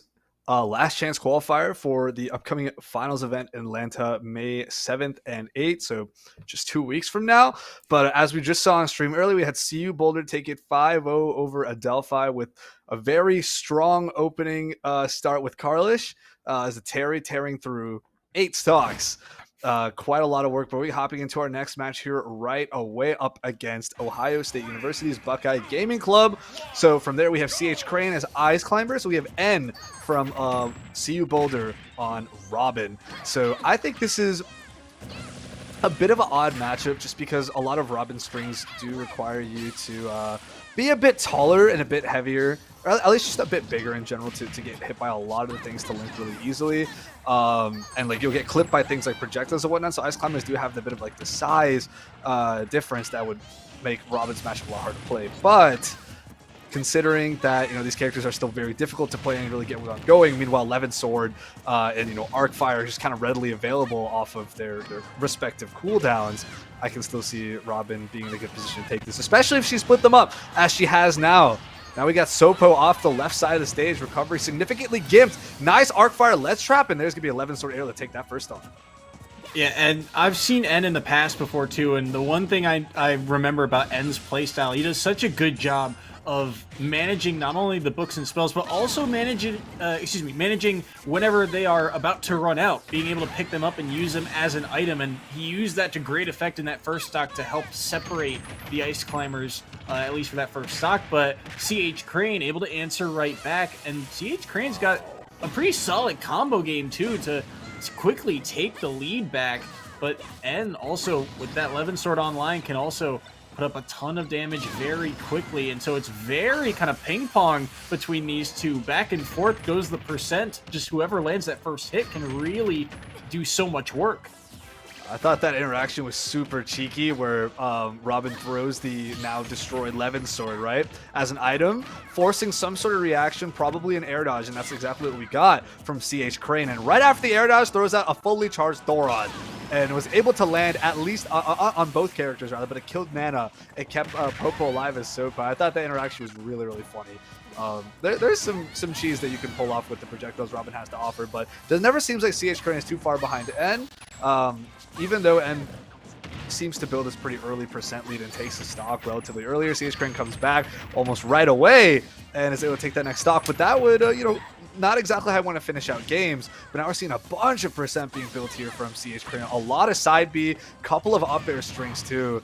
N wants to get some of that percent back. We're going to see the Nosferatu. The Arcfires get canceled out by the Ice Climbers neutral B. The L Thunder is going to be jumped over. Ooh, nice catch at ledge with the ice. Robin's going to have to recover. What's the ledge trap option be? There's that forward smash. The Levin Sword back is going to hit both. The side B to recover. Hold that ledge option. Back throw on Popo. Banana still around to help out. This is scary. We're approaching the end of this first game here. There is the confirm into up smash with Levin Sword, and that's going to take out Popo before Nana. Actually, surprisingly, one of the few stocks that Popo has taken more damage than Nana. It tends to be the other way around, but Popo is going to fall, and N is going to build a one stock lead here for CU Boulder over OSC. What a huge stock that was from N, and I think really the only key there, I mean, for CH Crane, it felt like he had a decent idea, right? N is on the ledge. He's got to make it back to stage somehow. So he uses that side B to try and just cover a bunch of options. Tries to cover the roll in, tries to cover, you know, a get up attack, tries to cover jump. But it ends up being the kind of drop from ledge, jump back side B. And the side B goes over top of where the Ice Climbers are. That side B is not going to clash with it. It's not going to interact with it because it comes down at that angle. It ends up catching them and setting them up perfectly for that up smash. That was so well done by N off of seemingly a tiny mistake. That's a micro mistake that he's able to capitalize off the back of and get that first game. And what a huge stock it was. But I mean, it's only a one stock victory. It is easily comebackable. And now if you're Ohio State, you have that ability to try and counterpick this Robin. Yep. Robin is a slower character for sure. And of course, the resource management is a point of contention. Most people aren't necessarily all that worried about Robin's kind of limited resources. You use them as you do, and they'll come back eventually, right? It's not the worst thing in the world. The only thing is at least knowing when they're online so you don't accidentally misinput something that won't come out, because that's always annoying. You don't get caught. But, it's like not that fundamentally difficult to understand or to play around. So you really just have to utilize Robin's slower moves, right, and slower speed. You just have to kind of take advantage of the fact that they need a little bit more time to get those bigger, heavier moves out, right? Especially Levin's sword and all those aerials, right? The spells, they're reactable, right? If you're at neutral not doing anything, right, you haven't committed to anything, you can probably react to a spell activation. You can just jump it, shield it, whatever. But if you're doing things, right, you're trying to play around neutral, you're jumping around them, you're committing to something, they can catch you with the read Nosferatu. They can catch a jump, Arcfire, right? And from there, that's when they get their momentum built. You can get Arcfire laddered off the top, right? Arcfire into like 11 sword up air, and that can actually kill you, right? You don't want to get laddered up against the Robin. So yeah, the goal really here from Ohio is going to be get rid of this Robin as soon as possible, because they play pretty well off momentum. Good Robins are always something to be worried about, something to fear, because they are very, very scary. And on top of that, too, the fact that N was able to survive at such a high percent, right, to be able to hold on to that stock is massive, because now they start this next game with, while only at 1 stock, they started back at 0 with full resources available to them. So we'll have to see how they do here. Devil King coming in second for Ohio State on the Rob, and I feel like this is a very good counter pick. You have that ability to reflect. Gyro, I think, in general, can counteract a lot of the projectiles, or at least clash with a lot of them.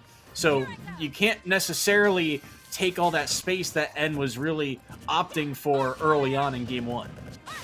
Right. Rob is definitely in a better position to kind of box with that mid-range that Robin loves to play in. But another thing about Rob you have to do consider in this matchup is his bigger size, right? He's going to be getting clipped by a lot of Levin sword aerials, as we have just seen so far, up to 73% at that. So now is the time for Devil King to start, pulling all the stops and actually take this stock without getting a stock taken on his own end, because otherwise that's going to be a bigger lead for CU Boulder that OSU does not want to be dealing with.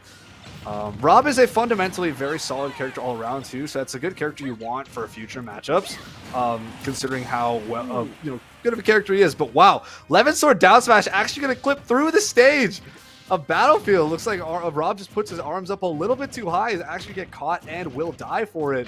But look at all this shield damage now with the up tilt and the up airs. Robin could not find a way out of that, but there is the falling Arcfire into Nosferatu. Now we're even on percent. What a Thoron! Throws the book too with Arcfire for extra mileage and coverage. There's another Arcfire 11 sword back air. 100% here on Rob. Is he going to come back from the other side? We have Arcfire at ledge. Ooh, they lost their Legend Invincibility. Arcfire, the spacing was just a little bit off. But look at how much N has healed. That Nosferatu is doing a bunch of work. On top of that, barely took any damage too, but now Devil King is getting a couple more hits in. Nice down smash. Tries to go for a down. We're going to have a Rising Fair off ledge from N, and Robin is back in the game. Levin Sword is still online, throwing some thunders to space. Arcfire trying to catch ledge. Levin Sword down smash trying to catch that ledge, but finally the Nair will take it. 141% here. Look at that Arcfire! Oh, and does so much work. That side B does so much work along the ledge on this bigger body of Rob, and there's just no clean answer along the ledge for Devil King, right? That side B covers so many different options, and even here, the ledge game, again, where do you go if you're this Rob? My goodness! N is on a roll right now. These Arcfire into Nosferatu setups keep N in the game. The sustainability is not something you have to deal with in most characters in Smash Bros. Right? Most characters aren't finding some sort of way to heal. Right? Sustain is not really a problem, but Robin is one of the few characters that does have something that lets keep them in the game a little bit longer. Now they've lapped in percent yet again. Look at that Levin Sword up air, and that is a 3 stock from N when N only had 1 stock remaining.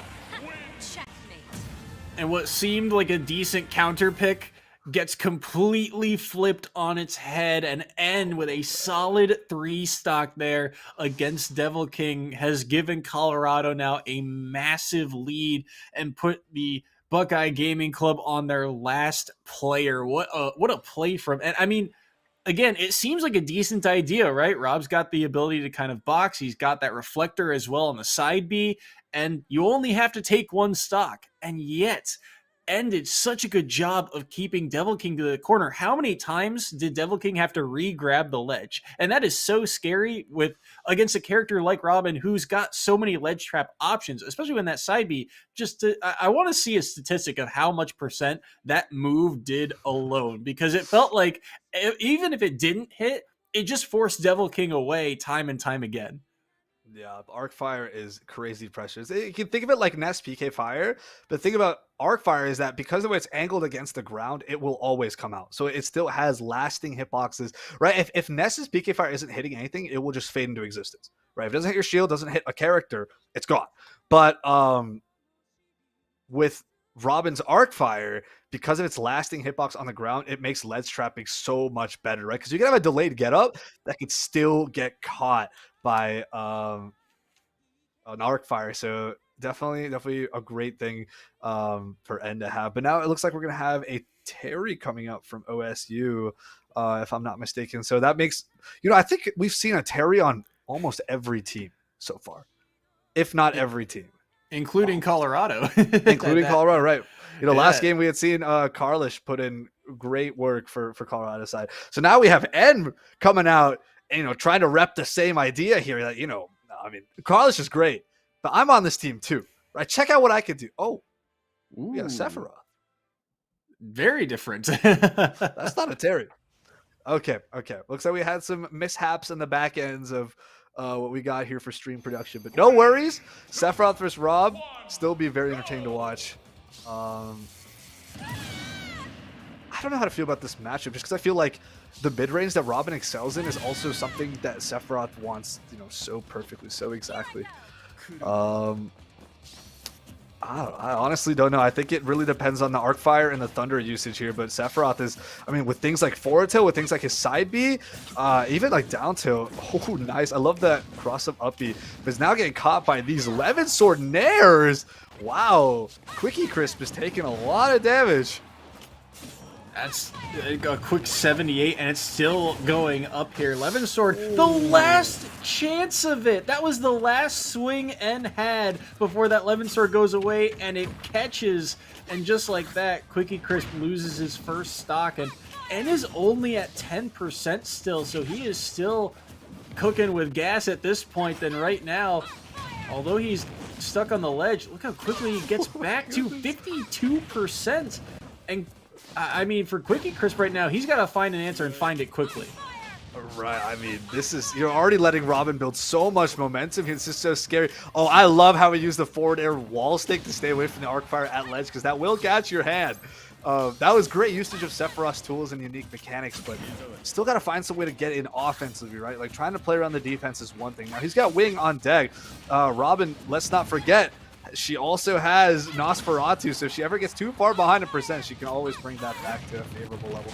Oh my god, that Arcfire positioning was perfect into the run-up. 11 sword forward smash, and that is another stock down. She rolls past the Sephiroth up smash, and Sephiroth's gonna have the neutral beat in the wrong direction. Look at this string. Oh my god, he bounced off the 11 sword drop. Tries to up B into the book. And then gets caught by more spells afterwards. Oh my goodness, it's an onslaught. A one-man army here from N, throwing out everything. Oh, that entire last sequence was incredible. There's so many things flying out from N, and all of them managed to hit back to back to back to back. Quickie Crisp could not play the game, and N is going to single-handedly wipe out all 9 stocks by themselves. Oh man, we see the sweep. This sweep. This is going to be what, a 7-0 game. The first non-5-0, and it was a one-player sweep. It wasn't a tight set, wasn't close down to the wire, maybe a 1-0, 2-0. No. 7-0 sweep by one player. Oh my goodness.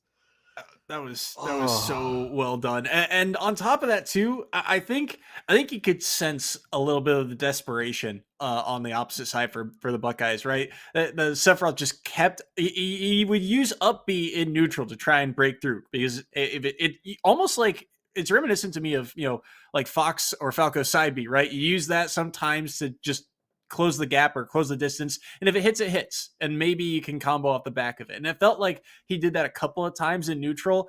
And against that wall of projectiles that N put up, he just ate that alive. It may have hit once or twice in the first, minute of the game, but afterward, it just immediately put Quickie Crisp on the back foot. And then the ledge trap game just took over.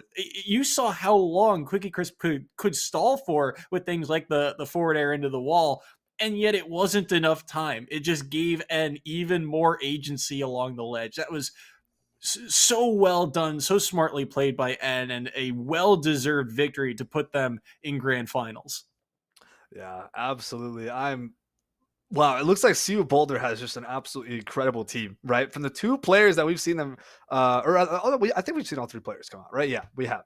Or at least for like the lineups. I don't know if you can actually change lineups from one game to another, but we have seen all three players come out. One of them hasn't had a lot of time to shine. The Sheik player, Katsuji, I believe the tag was.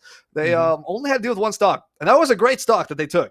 That's all they had to do so far. So we haven't seen too much of them, right? But we've seen quite a bit of Ed and quite a bit of Carlish. And they both just bring the pain train. They're just tearing through players left and right. No remorse, no fear, no hesitation. They're in it all the way. And now they're building themselves up here. Now they've made it to the finals up against Old Dominion, who we also saw as a pretty dominant team.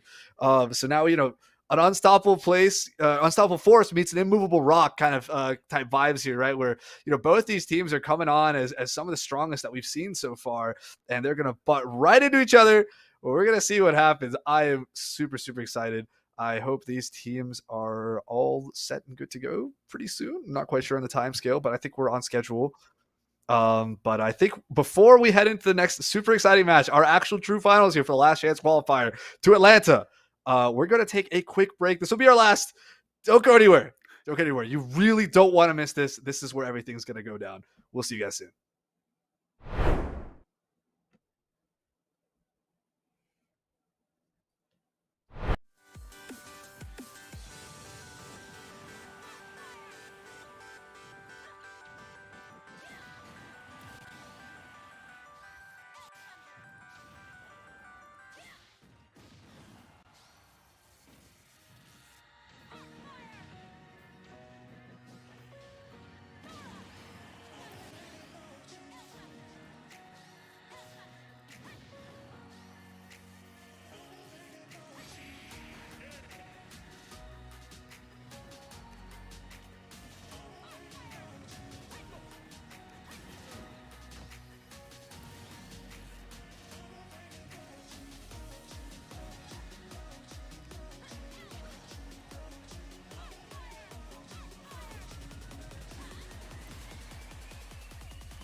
Welcome back, everybody. This is it. We've made it to the finals of the last chance qualifier here to go to Atlanta for CECC 2022 in 2 weeks. One of these two teams is going to walk away as the victor, securing their spot for Atlanta, where the actual finals of the circuit will be played out.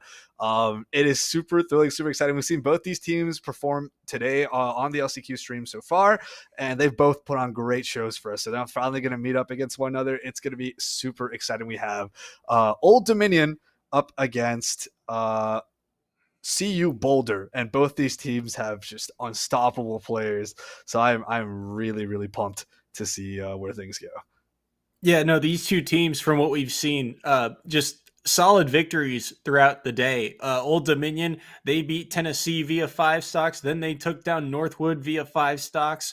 And here they are in grand finals. But Colorado, who through the last 2 matches has looked on fire. Their players have just come ready to play today. Carlish in particular, N in that last set, taking all 9 stocks without losing all of his 3 was really well done. Before our first match between these two, looks like we're going to have Germ versus Endure. We haven't seen Endure yet, but he plays Ike. And this one is a matchup we haven't seen yet today. The Ikes have been few and far between, but the Villagers have been on point so far.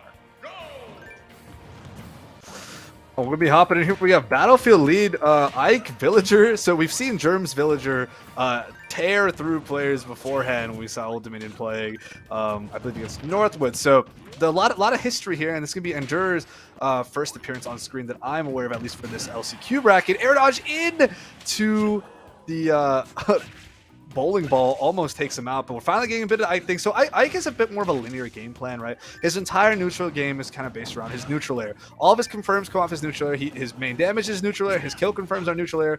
Everything is going to be off his neutral air. So, oh wow, we get the neutral air kind of ladders up on Battlefield, but a little bit tough. It's going to be tougher to land all these things on Villager, just being the smaller body. Meanwhile, Villager doesn't have any problem walling Ike out, again, who has no range. He's a bit slower. He's heavier. He's taller.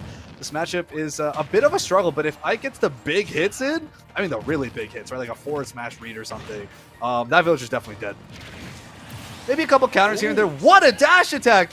Tearing right through that Lloyd rocket with no hesitation, and also taking out the one who summoned it. The Villager's also gone.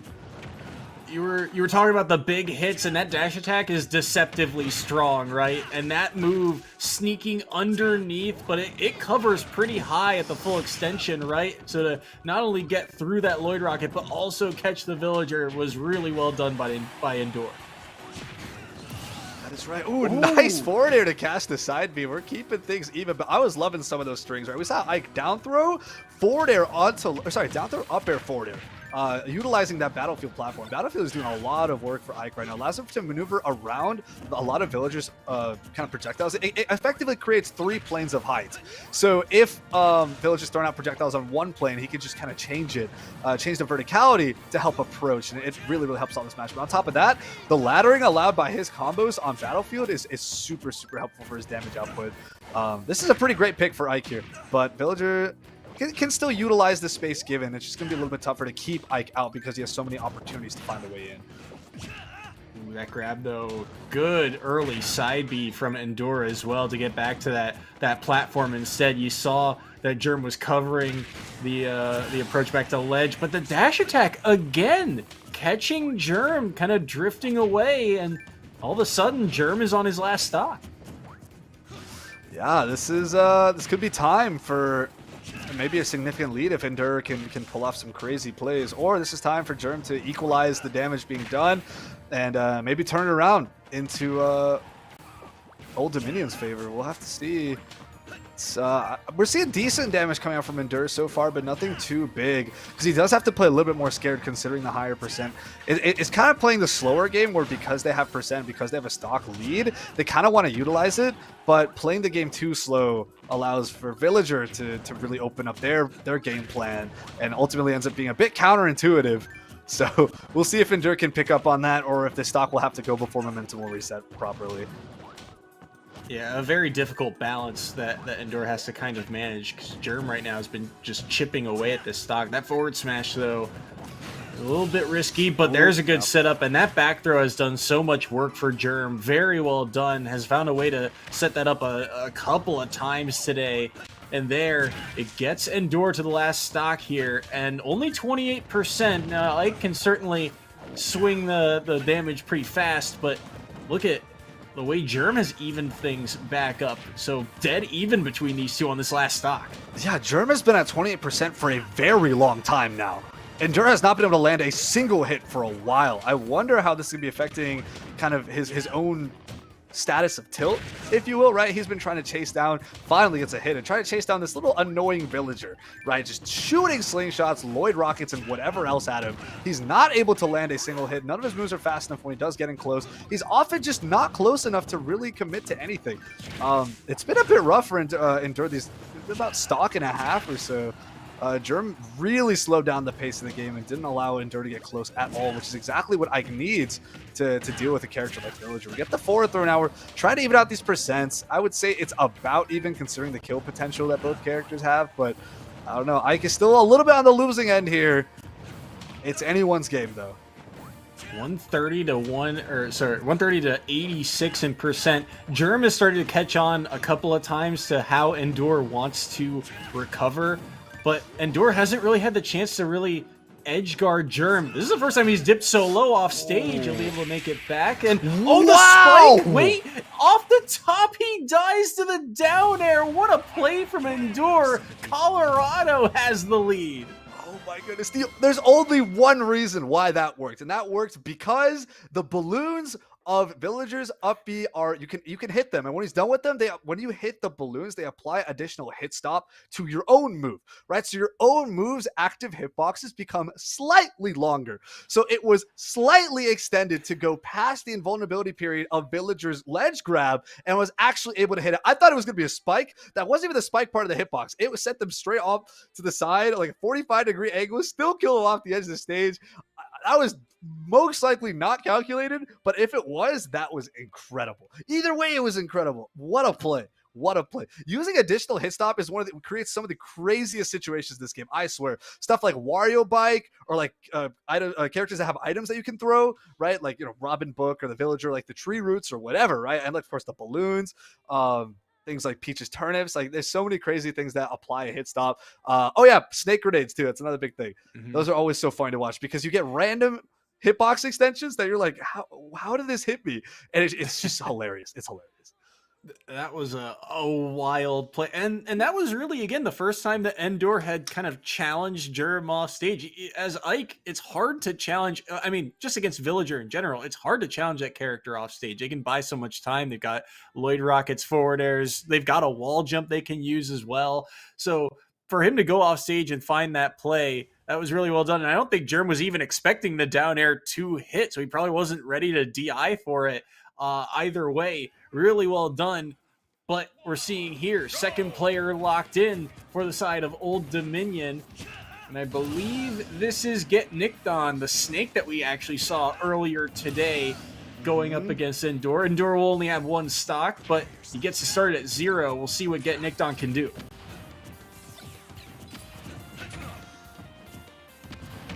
Right. Sorry.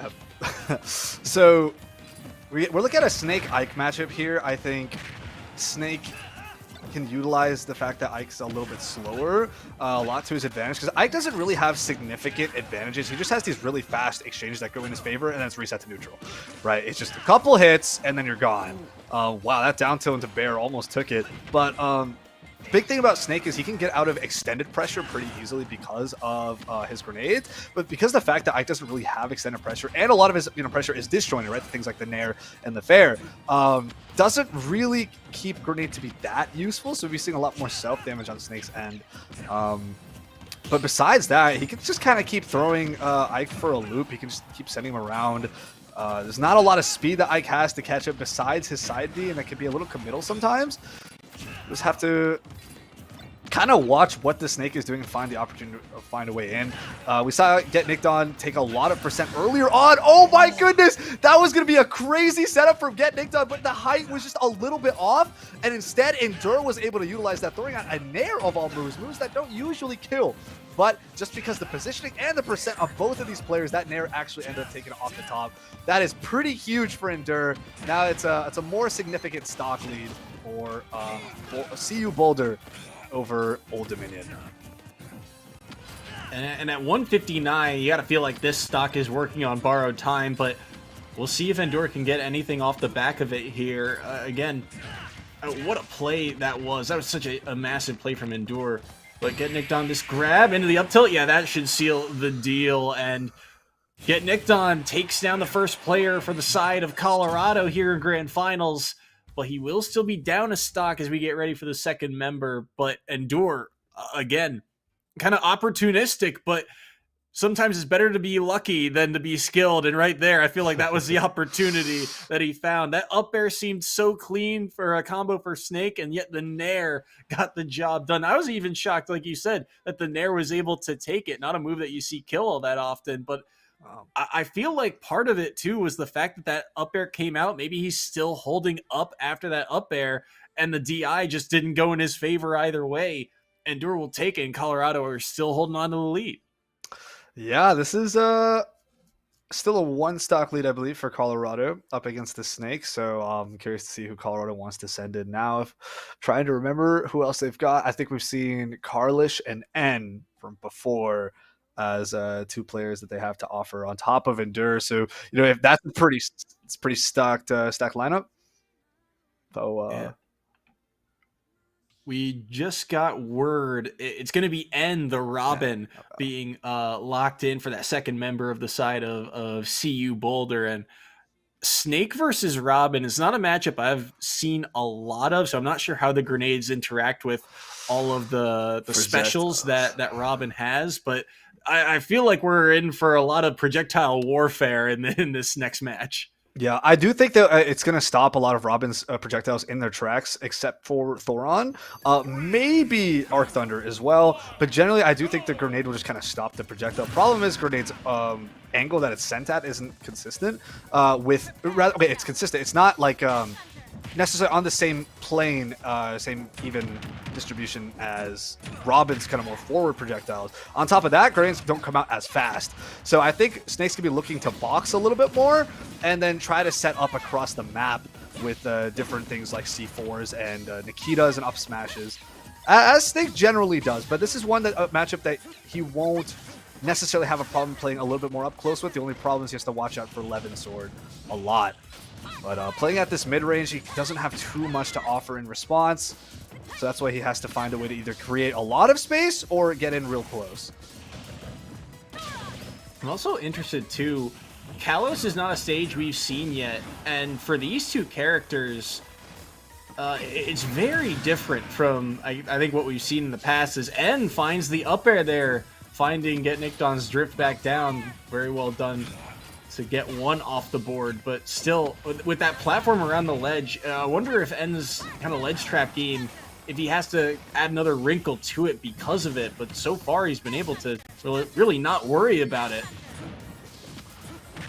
Yeah, and we're seeing more Nosferatu come out too, which is going to help a lot with the sustain, considering N is on third stock, high percent, but look at all the damage being unloaded to Get Nicked On right now. We're pretty much even. I don't think N is too worried about Nosferatu anymore. He just wants to close the stock. There's the Arc Fire, run up, Levin Sword up smash, and N is going to walk away with 3 entire stocks, making it a 6-3 in CU Boulder's favor. That's going to be very, very scary for Old Dominion. We'll have to see how they want to respond to Robin, but again, they are on their back foot, right? 3-6, one player to two whole fully functional players, who I assume are going to be N and Carlish. So none of them are any people you want to sleep on. We've seen both of them put out phenomenal plays all around the board. So this is looking very, very scary for Old Dominion, and we're teetering on the edge here. I'm not entirely sure. Is this best of 3? Or are we still going best? This is still best of 1 for this grand final, but still backs against the wall here for Old Dominion. That last player, from when we saw them in the Mid Atlantic Invitational, that last player that we have not seen today goes by the tag Polo. And last I checked, he played Wii Fit Trainer, and Wii Fit Trainer we haven't seen yet today. But that is a very, again, odd kind of different matchup where you have that soccer ball to play around with, but almost I want to say that whole lineup for Old Dominion, you've got Villager, Wii Fit, Snake. It's just very kind of, I don't want to say niche, but for lack of a better way of putting it, you've got all these projectiles to worry about, and yet you still have to worry about kind of the boxing power that each of those characters have in their kind of back pocket.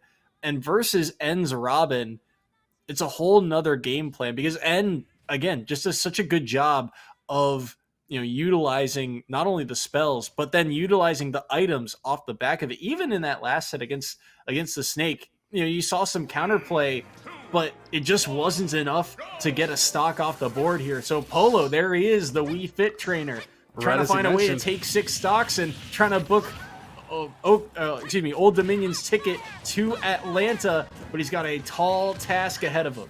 Yeah, big mountain to climb here. 2 star players with names N and Carlish. I mean, both these matchups I think are also ones that Wii Fit will kind of struggle in. Wii Fit's a very in and out kind of character. They have a lot of burst damage, especially with deep breathing on board, but they're not very good at consistent pressure, and they don't have the greatest defensive options either. So they want interactions to be kind of fast and quick, and hopefully will go in their favor. Meanwhile, Robin can keep unloading the pressure from a far to mid range, while Terry loves the up close range game. So both these characters are going to be a bit of a struggle for Wii Fit trying to deal with here. Polo has a lot to work with, but so far it's almost 100% of a difference between 2 players right now. It's really, really strongly in N's favor, but this could be the time for Polo to bring it back. We have a lot of instances of commentators curse on this stream so far, and I feel like every time we mention a very significant lead, the other player just happens to get advantage in their favor just for that time. And the moment we start mentioning it, that it switches right back. I don't know what's going on. That side B nearly took a stock. I don't think I've ever seen the side B take a stock like that. Forward air just enough. The inside, like the hilt hitbox, ends up connecting and taking that stock. But I think one of the things I noticed in particular on that first stock, it was few and far between that Polo had the chance to get deep breathing online. And deep breathing is such a huge part of how Wii Fit gets a ton of that damage on board. And just not having that time in the first place, just, only finding it off of one neutral interaction at high percent, there's just not a lot of options here for Polo to have the time to pull off that move in the first place. 100%. I entirely agree. That is a very significant part of Wii Fit Trainer's kit, and not allowing them to deep breathe is a massive nerf. A massive nerf to the character.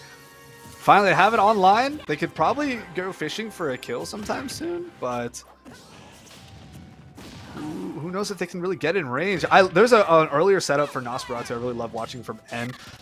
It was where he up tilted him without Levin Sword on a platform and just waited for him to fall, right? Because after an up tilt, you kind of, especially on the ground, you kind of expect an aerial follow up. But oh, nice down air spike there from Wii Fit.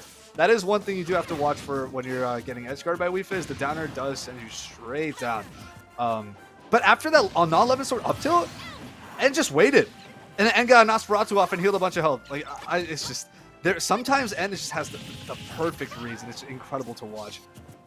The patience too, even in that last sequence, right? Seeing the air dodge come out and just saying, okay, I know that your drift is going to be right over here, and just covers them with that nair. That nair covers a deceptive amount of space too. Just and with the Levin Sword online, I mean, at 94, Polo's on the last stock here for Old Dominion, and it still feels like N is just kind of just barely out of reach of anything that would possibly get this down to last stock, but he's not going to have the chance. The down air takes the stock and books the ticket to Atlanta for CU Boulder. My goodness, what a down air. That was just right at ledge, catching those hands, sent him straight down. Levin Sword is incredibly powerful. I've seen a lot of good Robin players, right? My region has a lot of good Robin players here in Texas DFW, right? So Robin is not a character I'm a stranger to, especially in my own esports team. But still, every time it amazes me how powerful Levin Sword itself really is. There's so many times you think, okay, like, yeah, this might do some damage. Yeah, this might chain for a nice combo, whatever, right? He's at 70%. You're like, what happened? It was arc fire and like a fair nair or something. It was just so much damage. I'll be okay. That's probably not gonna do 70, but like you would just see so much exploding damage from Robin when you least expect it, and that's going to bring it home for CU Boulder. CU Boulder's gonna be moving on to Atlanta over Old Dominion. Congratulations to CU Boulder for taking first place here at the last chance qualifier for CECC C22, moving up to Atlanta now in May 7th to May 8th. I'm very excited to see how that whole bracket's going to play out with all these qualified teams. It has been an incredible journey so far, but we're going to take a very quick break just to line ourselves up for an interview, and then we'll give you guys our closing thoughts. But don't go anywhere. You don't want to miss the interview. It's gonna be a great time. We'll see you guys soon.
Welcome back, everybody. The dust has just settled on the last chance qualifiers for Super Smash Bros. Ultimate at CECC 2022.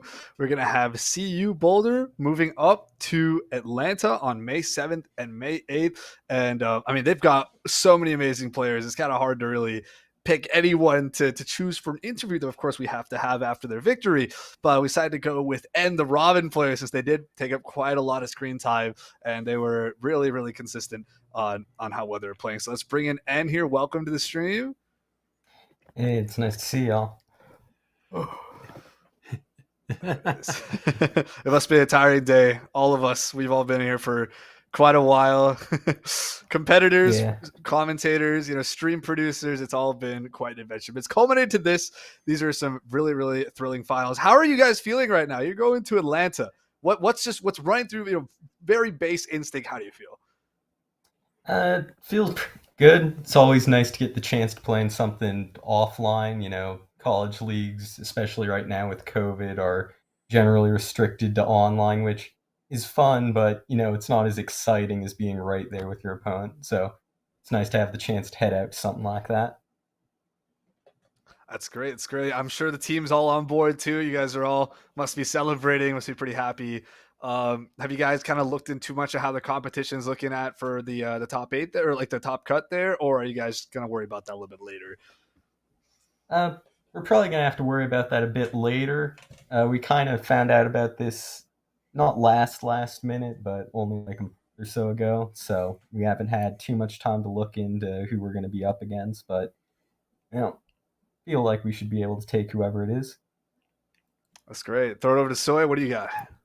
Yeah, again, congratulations on your victory today, and you in particular, and were playing on fire today. It felt like you were playing with a lot of confidence. What's your, biggest? What do you think is your biggest strength as a player overall? My biggest strength, I think I'm really good at the stops and sort of last hit scenarios, which is very useful for a crew battle. I think if I'm on my last stock, I tend to do a lot better than on the other 2 stocks, which, be nice to play like that all the time, but if I can pull it out when I need it, that's good enough for me. Yeah, there were a couple of games here. That you in particular, you had quite the character variety, I guess, and there were a lot of matchups that I guess are, for lack of a better way of putting it, kind of uncommon in terms of character matchups. The Villager, Wii Fit, and Snake in this one in particular, not characters you'd see all too often. So how did you kind of prepare, or what's the kind of mindset going into those unique matchups? Well, we're all practiced. There is an element of, no matter the matchup, you're playing the same game still, with a few exceptions. Luigi, there's not really any time where you have to completely switch up your fundamentals.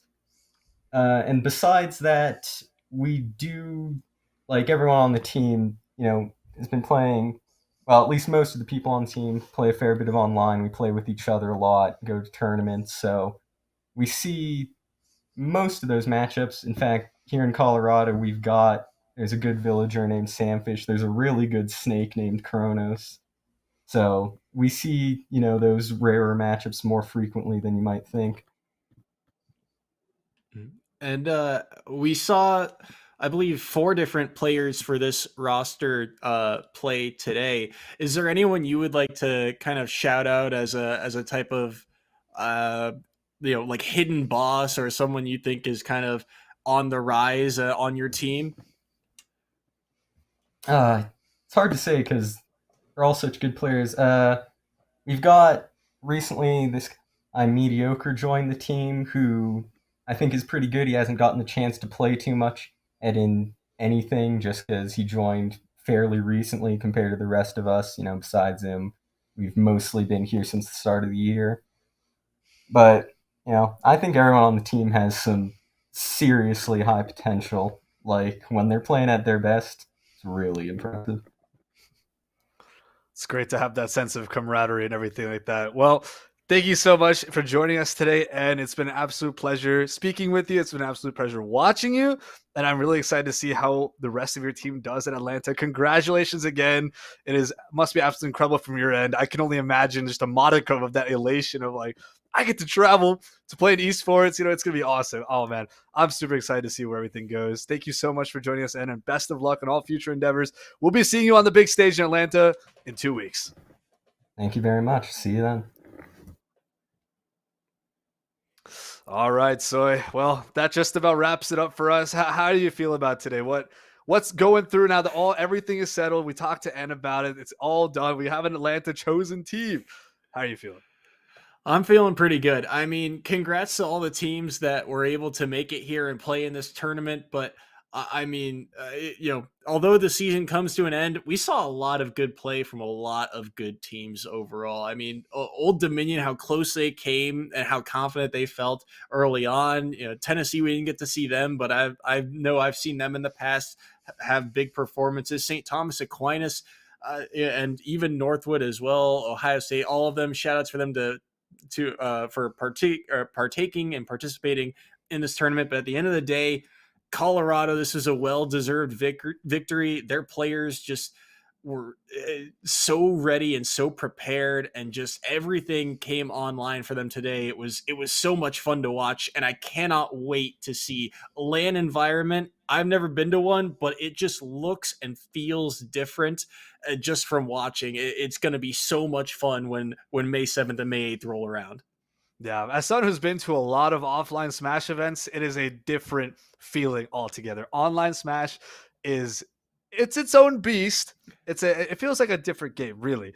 And once you get offline, not only do you have a much more responsive, much faster game where you can play more technical characters and you can deal with cheesier characters a bit easier, but on top of that, the sense of community is also just so strong, so powerful. I think that's what is a very big driving force around why so many people play games like Smash Bros. And other 1v1 fighting games, is that local scene is the heart and the soul of the community. So while that I love that we're able to do this online from the comfort of our homes, and all these teams are able to play against each other, at a national level across the country, there's just nothing like offline. And I'm so excited to see all these teams kind of converge. It's going to be a memorable, super special experience. I'm going to offline Smash event next weekend, Low Tide City in Round Rock, Texas. So I'm pretty excited for that too. Smash keeps going. All the love keeps rocking. But here on Esports U, we actually are going to have Valorant semifinals casted by our very own, one moment,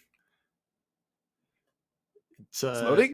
Yeah, Septilids and Hail Monkey Man. Sorry, I had them up, and my computer is not been doing great today. But yeah, Septilids and Hail Monkey Man will be taking care of our Valorant semifinals for CNCC 2022. I believe they're also playing LCQ. Not entirely sure. That might be their main bracket. Either way, definitely do stick around for that. That will be LCQ. Please do stick around for that. It's going to be super exciting to watch. It's going to be, I believe, Texas A&M versus GCU. So A&M's a team that I personally got a bit of beef with, considering another Texas college. I think they knocked down my own colleges during the group stage of the League of Legends circuit. So there's always something. It's always these rivalries. Both within state and out of state. Is always stuff going on in collegiate esports. So definitely do stick around to watch those matches. They're going to be fantastic. But besides that, that's all we got for you today on the end of Super Smash Brothers. I'm Combo. It's been an absolute pleasure casting for you guys, for Esports U and for CNCC. If you guys want to drop me a follow, drop me a message, whatever, my Twitter is right here at ComboFGC. DMs are always open. I've been joined by the wonderful Soy. Yes, thank you. And if you want to give my Twitter a follow, it's down below, Soyson J Sport. And I hope to do something like this more often. This has been a blast, and Combo, you've been great as well. Thank you so much, Soy. It's been fantastic casting alongside you as well. Well, that wraps it just about us. But before that, I do want to give a quick shout out to the production team here. We have Cole Toon in the back running so many things. I think he's actually helping host another stream at the same time as this one is also going on, just back and forth between everything. I think he'll also be running the Valorant stuff. Big shout outs to everyone in the Esports U crew. We had Paulie on earlier today showing us what hype can really be. It's in the name, so he's going to put out a good show. I mean, this has all been an incredible experience, and as a commentator, it's been a great time. And I also do hope to be partaking in more Smash stuff in the future with Esports U. So until then, hope you all take care. Please do stick around for Valorant. We'll see you guys later.